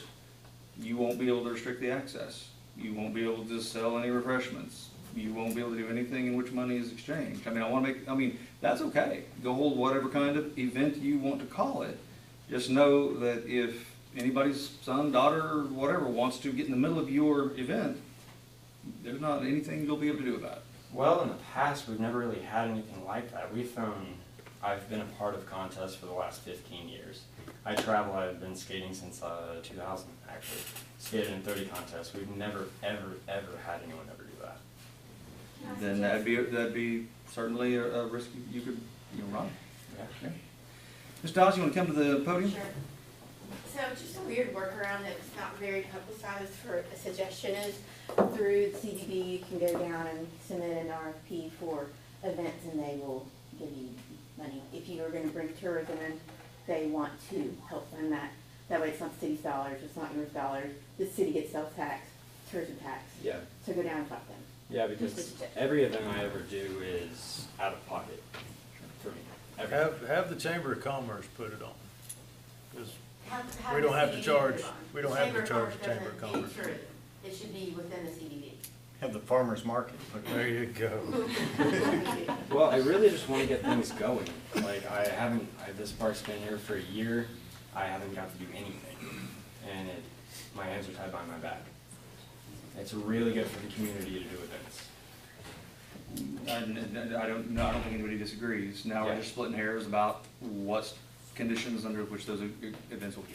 Are we doing, have them flexible for the future? No, what we are doing tonight is trying to set a policy, and it would be flexible in that if you had some reason or no reason, you just wanted to come up and ask, you could do so to avoid whatever stipulations the council lays out in this policy. This just provides a more direct way to be able to handle it through staff and not have to go through this rigmarole. Okay, thank you. Mm-hmm. And I wouldn't get too panicky. I don't know that any of this stuff is going to stick, be the final answer. It's just a document. So it's where we have a starting point. I would like to table this. Make a motion to table this. We have a motion to table. Is there a second? We have a second from Councilor Bliss. Clerk, give us a roll call, please. Counselor Bliss? Yes. Counselor Long? Yes. Counselor Combs? Yes. Counselor Hires? Yes. Motion carried. We will be back eventually to discuss this some more after some other things occur. And move on tonight to item 11, which is discussion and possible action to approve amending or changing the bank signature cards for all City of Tahlequah accounts. Ms. Curtis. Yes, I'm just here tonight to request that you all make a motion to change the signature cards, adding Mayor-elect Sue Catron with a date definite of May 6th. I would also like to request that you perhaps consider having a third person in a situation we could still transact business. It's going to end up being probably the president of the council, and you won't know, I guess, who that will be until sometime in May. So you may have to come back and just make another item like this, though. Okay. Yeah. Have we historically ever had a third signatory power? Not to my in the history knowledge. of Tahlequah? Not to my knowledge. Is Lanny that- might be able to answer that question better than I. Would you encourage we get a third signature, Lanny, or should we keep it the way it's been? Well, here's what I'll tell you. The charter actually kind of requires the president of the council to act in the mayor's absence. If I were, or Sue later were, ill or just for some reason unavailable, you got to have an alternate, and that in some cases would be the president, or in those cases would be the president of the council. It would be a rare occurrence that we would need it, to be honest with you. I mean, barring some sort of terrible accident, like somebody passes away or something like that, we still are able to print signatures on all of our checks. But occasionally, something comes up that requires a signature that it would be nice to have a third person. And I don't think that it's unheard of, especially if you need two signatures. I mean, I'm just thinking like the Cherokee Nation has 7 signature authority. Counties usually have their members of the board. And there's authorized usually to a dual sign as signature well. thing. The problem is Lanny's usually one, and then the other treasurer is usually one, Right. and then the mayor's the other. But in the absence of the mayor, that's where you need the alternate, and that'd be whoever is selected as president of the council. I think sometimes you can even put language in that says it has to be this person, and then You submit the minutes. the other with the can be person this selected. person, and that person. Correct. And that might be the best recommendation, is just any motion that's made, is to add Sue, remove me, and with the submission of appropriate minutes, include the president of the council. But I think for tonight, we're only talking about the mayor. Okay. So I would make a motion to add. Can I interject something real fast? Sure. For Bank First to accept a new signature card, they say they have to have something from this body that takes one person off and puts another person on. Yeah, it'd be my removal, and but now it's going to need an effective date, obviously, but it'd need to be my removal and the addition of Sue. Now, is it 10 a.m. is swearing in takes place? Yeah, I don't really plan on coming in and signing a bunch of stuff that morning, so you can make Well, I mean, it. we can make it maybe right then, right? I mean. I'm not even sure when the changeover happens. That's when I assume it will happen, but then again, if you read real close, I don't know if it takes place technically midnight, that night. I don't know. I think that's a hair splitting kind of thing, but. So we are modifying signature cards at Bank First and any other bank, or just Bank First? Just Bank First. Okay, so we only need to change Bank First. Okay. That's who we use, yeah. Okay. Make a motion, No. Stephen? And I was gonna make what was said. Okay.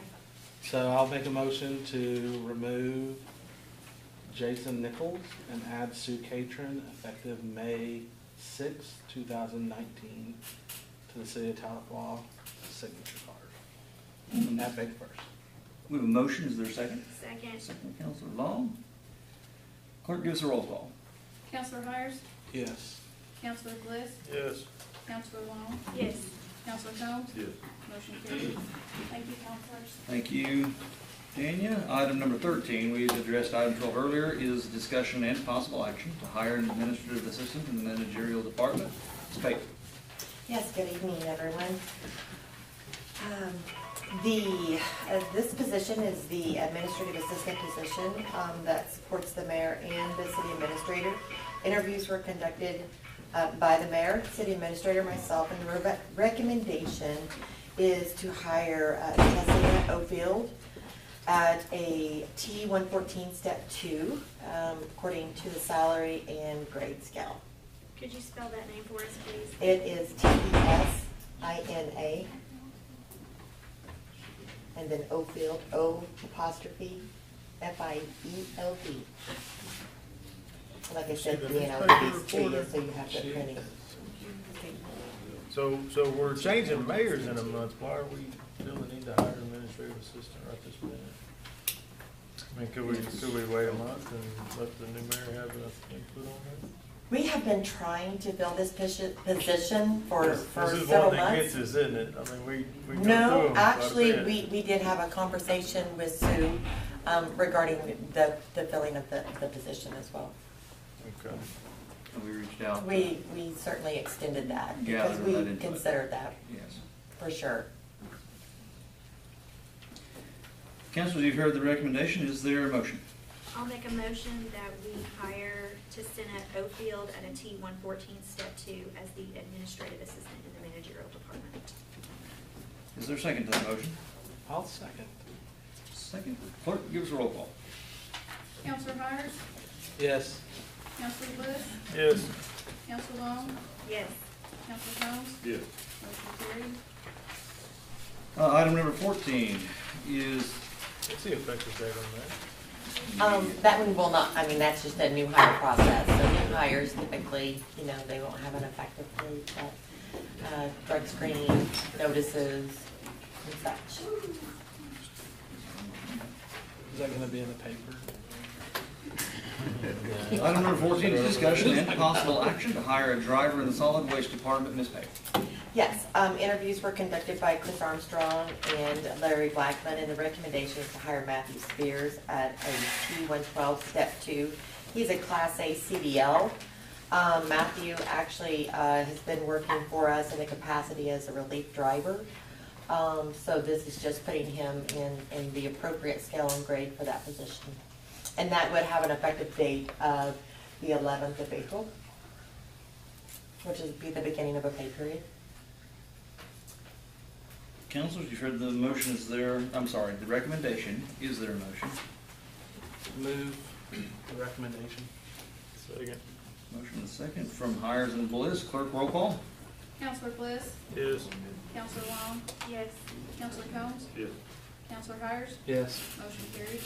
Item 15 is discussion and possible action to hire a laborer in the Parks and Recreation Department. Ms. Pate, go ahead. Yes, interviews were conducted by Charles Poteet, and the recommendation is to hire Cody Hansen at a T-112 step 1 for the say at salary and grade scale. This is a full-time position. It is a budgeted position. Is there a motion, councilors? A motion from Councilor Combs, is there a second? Second. From Councilor Hires. Clerk call the roll. Counselor Long? Yes. Counselor Combs? Yes. Counselor Hires? Yes. Counselor Bliss? Yes. Motion carried. Item 16, discussion of possible action to promote foreman to superintendent in the street department. That's on, okay, go ahead. That is correct. Interviews were conducted by Wayne Miles and myself, and the recommendation is to hire William Harris, or promote William Harris, Buddy, who you may know him by, to the appropriate salary and grade scale. Actually, it would be a T116, and he would go in at step 3. Buddy does have a Class A CDL. He's been with the department for over 6 years, and that is well within what's been budgeted for that position. Is there a motion? Motion to approve the recommendation. Second. Is that apparently it's become a thing. Do we want that promotion to be immediate? Councilor Hires? That would actually go into effect on April the 11th. Thank you, Mayor. Effective April 11th. I think that was part of her recommendation. Yeah, that works better when we do it consistent with the beginning of a pay period. So we've got a motion and a second for Hires and Combs. Clerk roll call, please. Counselor Combs? Yes. Counselor Hires? Yes. Counselor Bliss? Yes. Counselor Long? Yes. Motion carried. Okay, thank you very much. Thank you, counselors. If everyone will take a good long look at the next, I believe it is 8 items on the agenda. You'll take note, there's about, I think they are all discussion items regarding ordinances. I'll try to, I don't know, is the computer done talking? Okay. What I would like to do, since they're discussion items only, is really just kind of mash these into one item. They call it dealing with them in toto, I believe is the actual phrase. And what I will do is I will read each item separately, and then we can have just one rolling conversation about them. They're all related, and you'll see that they are. So as I start reading through them, it's bookwork, pretty straightforward, just kind of house cleaning in the code as much as anything. Spring cleaning. Yeah, and so bear with me here, and I'll make a small comment at the tail end about some of the ordinance numbers. Or in fact, I'll just make it now before I read. There's a difference between publication and what's on the ordinance due to a typographical error that kind of got passed along to the clerk. And she dutifully printed some things up, and it turns out that it was different than what ended up at the newspaper. But since it's discussion only this evening, we're going to, we move forward just with the first reading, and then be corrected for April 15th in the action stage. It was an April Fool's joke. Yeah, we'll go with that. There we go. Item number 17 is discussion to adopt ordinance number 1975, amending Part 5, Building Regulations, Chapter 1, Building Code, the Code of Ordinances of the City of Tahlequah. 18 is a discussion to adopt ordinance number 1976, 2019, amending Part 5, Building Regulations, Chapter 1, Building Code of the Code of Ordinances of the City of Tahlequah. In fact, all of those contain the exact same language, with the ordinance numbers being 1977 for item 19, 1978 for item 20, 1979 for 21, 1980 for 22, 81, 82, and 83.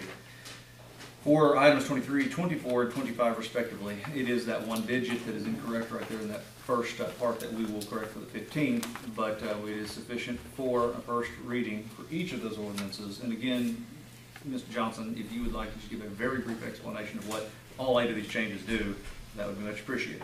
You didn't include 25, right? 25 is separate. I read what was in front of me, and there is no, did I miss one? 80. I said 83, yeah. I apologize, and then you got my left number off. So 23, 24, 25 respectively. Yeah. I apologize, yes sir. So, this is something we tried to do through resolution last year that you guys passed, and then we later found out when we tried to codify it that that wasn't the right way to do it. We needed to pass an ordinance in order to update these. So if you can see on your little screen, this is a screenshot of the state's Oklahoma Uniform Building Commission's website. It says when the state of Oklahoma adopted these codes that I'm asking for you to adopt. It's just an update. We've been operating under the 09 of all these codes. In September of 18, about half of them were done. In September of 17, half of them were done. And so, through the state. And so we're just adopting what the state has adopted. Like Mary Nichols said, it is house cleaning. We need to be operating under the same book of code that the state is operating. Otherwise it causes confusion in development. So we're asking to move from the 09 and all of the codes to 015 except the electric. And that is, I believe, the 14.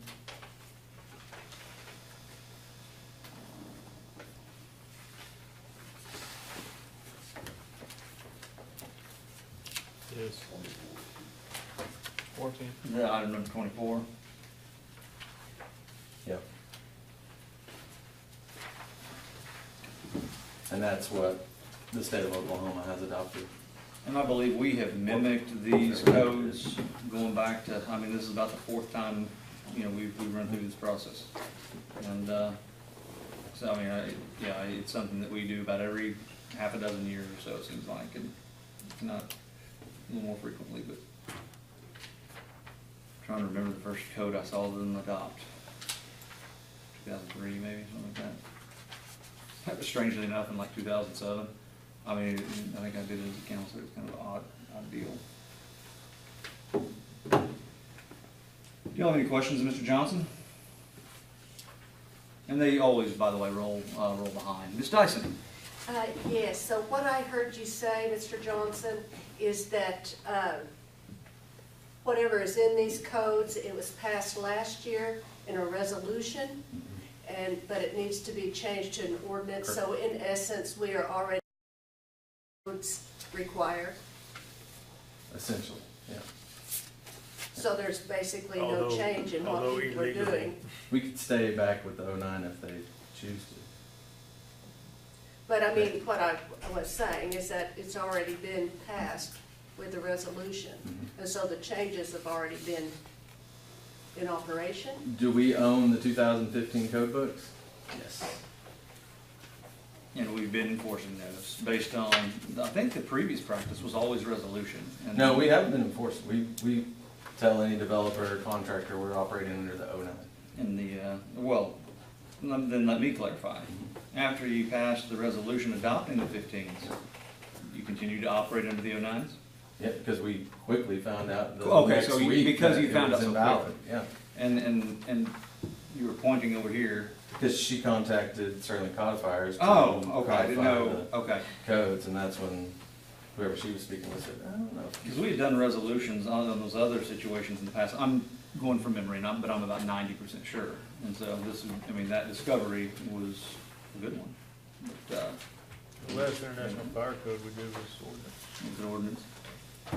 And it was done that way because we found out. Oh, it came after we found out. Okay, gotcha. I think that was passed in January. Okay, yeah. Just going way back in my mind to those decade ago changes. I don't know. It didn't ultimately matter, but. Are you taking 25 separate, just to be clear? Correct. Yeah, it's a whole different section of the code. Council, any questions, Mr. Johnson? Okay, it's discussion only, so. Discussion only. So you're I wanting have to. you guys all want some of this paper, I imagine? Or do you want me to email them all to you? These are scrubbed by Grant. So they're a little bit better. I'll point out what he made me change compared to what you have in your possession. So right there on, can't see that, 5-106, it just has A in it, and he had me add B and C to it, because that's part of the section. What was that? You just emailed them to us? Yeah, absolutely. So, I'm sorry, Clint, you said you have a hard copy of number 25? Of agenda item 25? Yes, Yep. sorry. 1983, 2019. Yeah. But we're not gonna do that one yet, right? Well, and I believe that all I need to do is make a correction of my reading of those ordinances, because it's a different part of the code. All the language is identical until you get there, and then I need to Right. make, I need to clarify. Because that's amending part 6, licensing and business regulations, chapter 4, residential sales of the code, and not the building, code of ordinances, so. They were all pretty well identical, and I missed a couple of words there, held in on 25.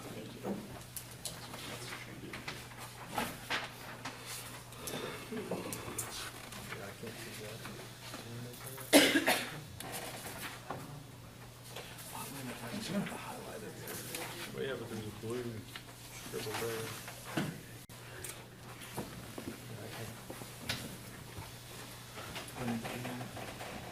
Mr. Johnson, go ahead and give us the separate explanation for this one.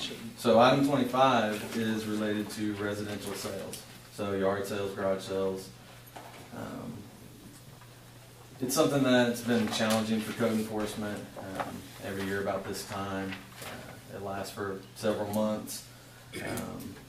Many signs found in the right-of-way, attached to utility poles, placed in parks, placed on other people's private property.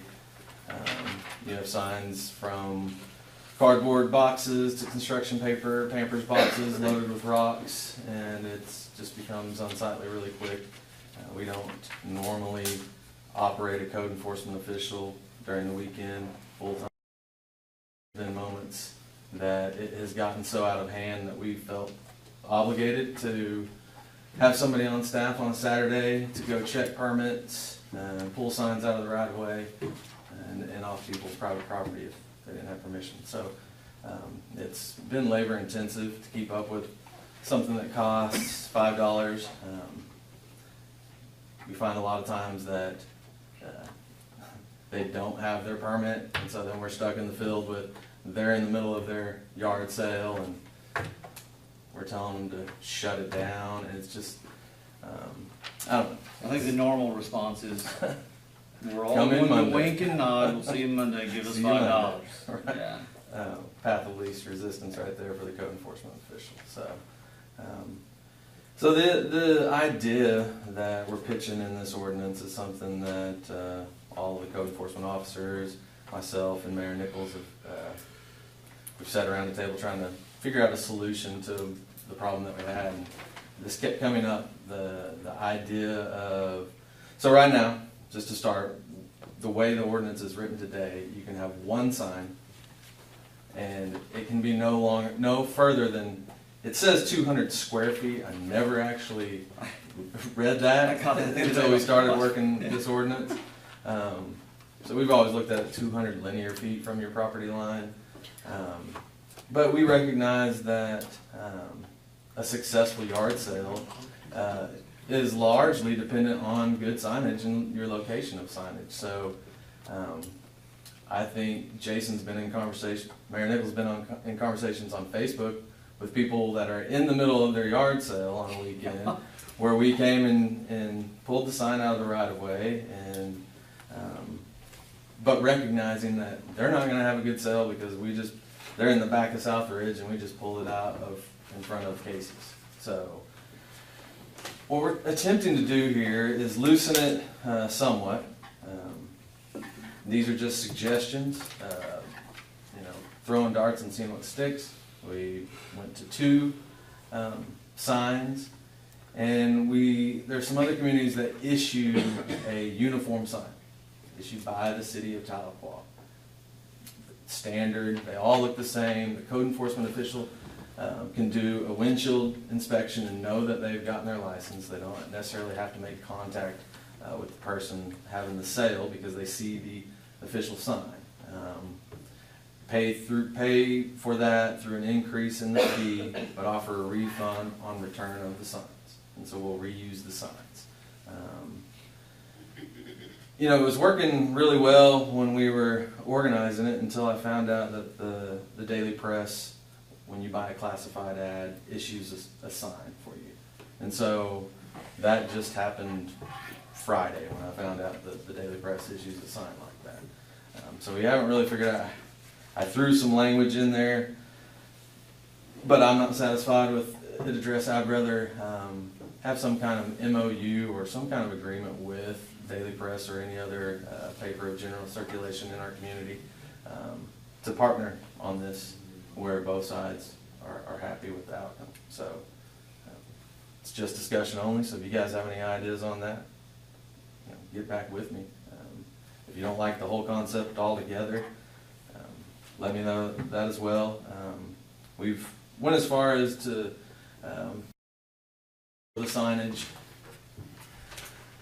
We haven't got them to $2.50 a sign yet. So with that fee that we suggest in here, I think the cheapest sign buying 300 signs, we were able to get the price to $3 and I think 75 cents. So, Well, how many but we're permits? reusing the signs, so we're not, for that $5 we're getting it back and we're able to give it to another applicant. Yeah, So, but how many garage sale permits in a typical year? I don't know that, but Well, that that doesn't might be mean how important many to know. garage sales that occur. Well, yeah, no, I get that, and it's all public education and Right, public sure. awareness. I wasn't following what you said with the Tahlequah Daily Press, but I'm curious, as if we've got the numbers, I'm sure it wouldn't be hard to figure No. out how much yard sales we've done in a Yeah. typical year, and maybe balloon that a little bit. But, I mean, I'd hate to order 300 signs if Sure. we're only ever gonna have 50 And at we a really don't time. save that much, Yeah, I going mean, up to that- 300. I yeah. think at 100, Talking we're peanuts. sitting at like 450 a sign. And it's the core plast signs that'll hold up and allow us to reuse them, and that's including the stakes for them as well. So, I mean, I think we're being very nice to think that for $5, half of these signs even will come back to the Yeah. city. yeah. Unless they're picked up So you're by our code enforcement. Right. And And then that's when we want to bring Maybe out a heavier hammer than we have in the past, Just because put we it out went and through we'll this pick it up. effort and this exercise. That No if we'd given refund. you a sign, you got the license, but you couldn't go out there Sunday afternoon and pull it out. Code enforcement's How not about gonna be 10 happy. bucks, here's your 2 signs, we will pick them up 3 days after the conclusion of your event. That Which we should will? be on the application, right? No refunds, no nothing. 10 That we will bucks. pick them up? Yeah. I mean, and then Well, the and goal then our is to person not takes the list of Yeah. who had the garage sale sign, we drive around the neighborhood, find a sign. I mean, I think we were Oh, trying to you reduce. asked- we were trying to You asked- eliminate you asked for us having to spitballs. be there. Well, and maybe some food for Trust thought, the the public. community that I came from just recently changed their ordinance to this very similar thing. And the town is just being, tons of signs and poles, and they actually did that, and, they're strict when the signs have to be removed. They were not returnable signs, they were just disposable, but that was it. You could put your own sign in your front yard, but other than that, on the street, you got 3 signs. If you didn't pick them up by noon on Sunday, or midnight on Sunday night, then there was a $75 fine, and there, you would read the people and then getting tickets for that. Ours would be So- 200. Yeah, ours was 200. Mr. Worth, did you have something you wanted to throw into the conversation? I'd love to say, I'm just sitting here trying to figure from a business standpoint why we are talking about regulating that much on garage sales and the cost and expense to the city that it does. And by the way, garage sales are gonna happen no matter what, and all you're gonna do is irritate a whole bunch of citizens, okay? So you gotta think about that, but what is the cost to hire an enforcement officer and do that compared to what we're getting into that? So, I don't understand why this conversation is getting as deep as it is, just from the standpoint somebody's having garage sales. Well, to be fair, it's a more cumbersome process to the people holding the garage sales now. I mean, Clint, would you agree that the entire, you're behind the poll, but the entire kind of intent was to reduce really the complexity and burden on both sides of the equation? Absolutely. And, I mean, as we enforce it now, because we're asked to enforce it now, it's You pretty said labor you- intensive. You said you were asked? Yeah, we get complaints because the signs remain for so long, the staff ends up hitting them with their mowers, and we've lost a, blade here and there, hitting a rock in the Pampers box, and, I mean, it's a mess. And so we enforce it as we're both asked and tasked. And this makes it a little bit easier on all of us, people on both sides. We think so. I mean, and perhaps there's some changes that can be made that would accomplish that goal, but that was the ultimate aim. Okay. To make it Well, easier than it is now. I'm just sitting here from a standpoint of you all having to deal with anybody that comes back and talks about receiving a $75 fine or $200 fine. I think you might be opening up a bigger box of worms. Yeah, we probably do That's 30 the current permits law. a year. Huh? I said we probably do 30 permits a year if I had to guess. I'd say a bunch more than that. Yeah, but that's the current law is if they don't pick up their sign, it's $200. Yeah, Nobody's in compliance with the law the way it's written. Everybody has more than The one main sign. complaint that I get is that they're only allowed one sign. And then And we two come sales by a on a year. Saturday and pick it up. So we're trying to kind of loosen things up as much as possible. If you've ever been And to I don't know South if we're- Ridge on a nice Saturday afternoon, there's like 400 signs of the mountain. Not really, don't quote me. And they're all like this. They've written on there their address, about that big, so you can see where they're at as you drive by. Clint, this is common practice in other communities, correct? Muskogee and other larger areas that we often use in our universe also have this thing. There's a lot of different methods, this is one of them. Do you think even at the $10 fee that that's reasonable, or do other communities do even more? I mean, I think a lot of them don't come get the permit anyway. I don't know if they think it's too low to not worry about. Right. You know. I know I've told several people about it at the $5 and they laughed at me. Right. They're like, you're making a joke, right? I'm like, no, I'm serious. Like, so what are you gonna do if I don't pay the $5? And that's exactly what That's they say. said. And that's what our code enforcement officials get if they go out there Saturday. And so they take the path of least resistance, they talk to them, they tell them to come and get it Monday, and they go on with their sale, and we don't see them Monday. But we just wasted a code enforcement official Saturday. Made somebody angry. And we made it's somebody just a mess. So, the way it is right now isn't working. And so we're just trying to think of a way to make it better. It's about to be that time of year. Can we give them an iPad and do a point of sale and let them collect the $5 on site or 10 And then remit sales tax. and collect sales tax? And I'll tell you what the most controversial thing of this whole ordinance is, the way it's written. If you pay close attention of where they're prohibited, state highway right of way, on private property without the owner's permission, attached to street signs or utility poles, in public parks. There's one big area that's left out of that, and that's because they end up there anyway. And that's the municipal right of way. So we're essentially saying, okay, if you live in the back of Meadows at Southridge, and you put it out on Southridge Road in the right of way, then we're gonna let it be there until Monday. You can't put it on the highway, on ODOT's right of way, but if you put it on our municipal right of way, it's okay. So that's probably the biggest. It opens it up and makes it a little more flexible and all those things, but because at the same time, most people probably aren't gonna be able to delineate between highway and city right of way. Sure. But most people don't care anyway, and they put it in both right of ways. And that was That's where they kind of end up. more to my And that's- point before we went back to this was just tell them to throw them out there, and I guess if we catch them on Monday, then yeah, I mean we can go back to the enforcement thing. Right. But just So have this fun. is a draft, right? Yeah. So this is not discussion to adopt, it's discussion to discuss. Like all first readings, yeah. Right? Well, I'm saying it's not gonna be back. Potentially doesn't have to be back at the next meeting. It doesn't. Passed, or I mean, actually it had to be back at the next meeting. it doesn't can have be to heard ever for come the back. first time, once You know, it's in a just final don't form. take any action and move on or whatever, yeah. You can table it, not taking action. Whatever's your pleasure.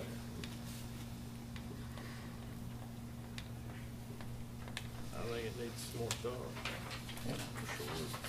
We got a couple of weeks to put some into it, unless you all want to make some other comments this evening. Yeah.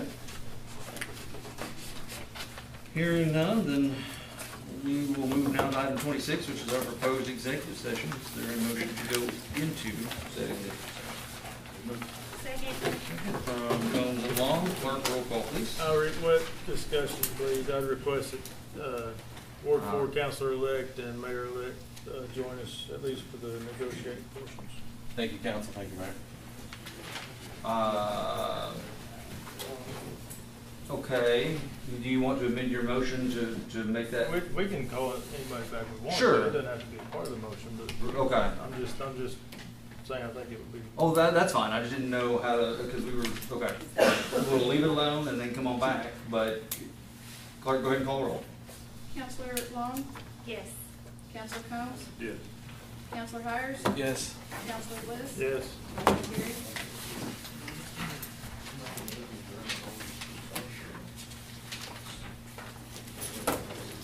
Just like, man, we can be home drinking beer right now.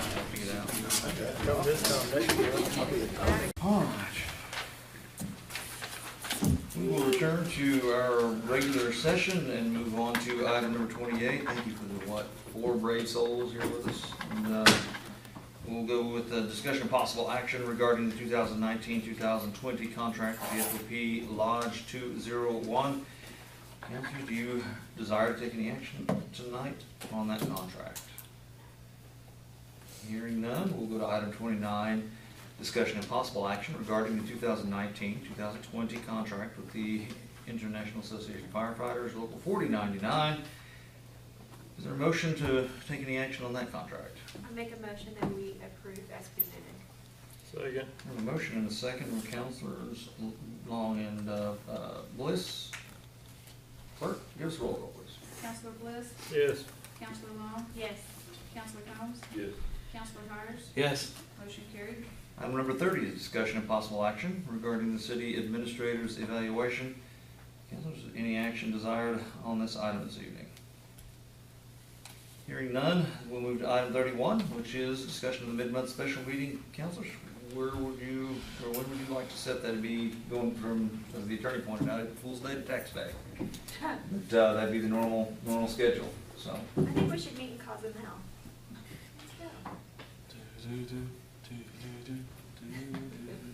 You play the Beach Boys on it? That's Kokomo, not Cozumel, man. Who cares? Okay. It's tropical. It's the same It's tropical. yacht rock, right? Grab a steel drum and we're gonna call it good. I'll be So like, April 15th, 7th, Love it, Cozumel. or do we want to have the April greatest hits 15th of is fine. 1989 trivia as we sit here? April 15th is fine by me. Fine by me. Okay, 7 o'clock, April 15th. We will be here then. Forward to it, is there a motion to adjourn? So moved. Second. Hires and Long, clerk roll call please. Counselor Long? Yes. Counselor Combs? Yes. Counselor Hires? Yes. Counselor Bliss? Yes. Motion carried. I'm gonna say here again. We Here. are adjourned. I'm still here.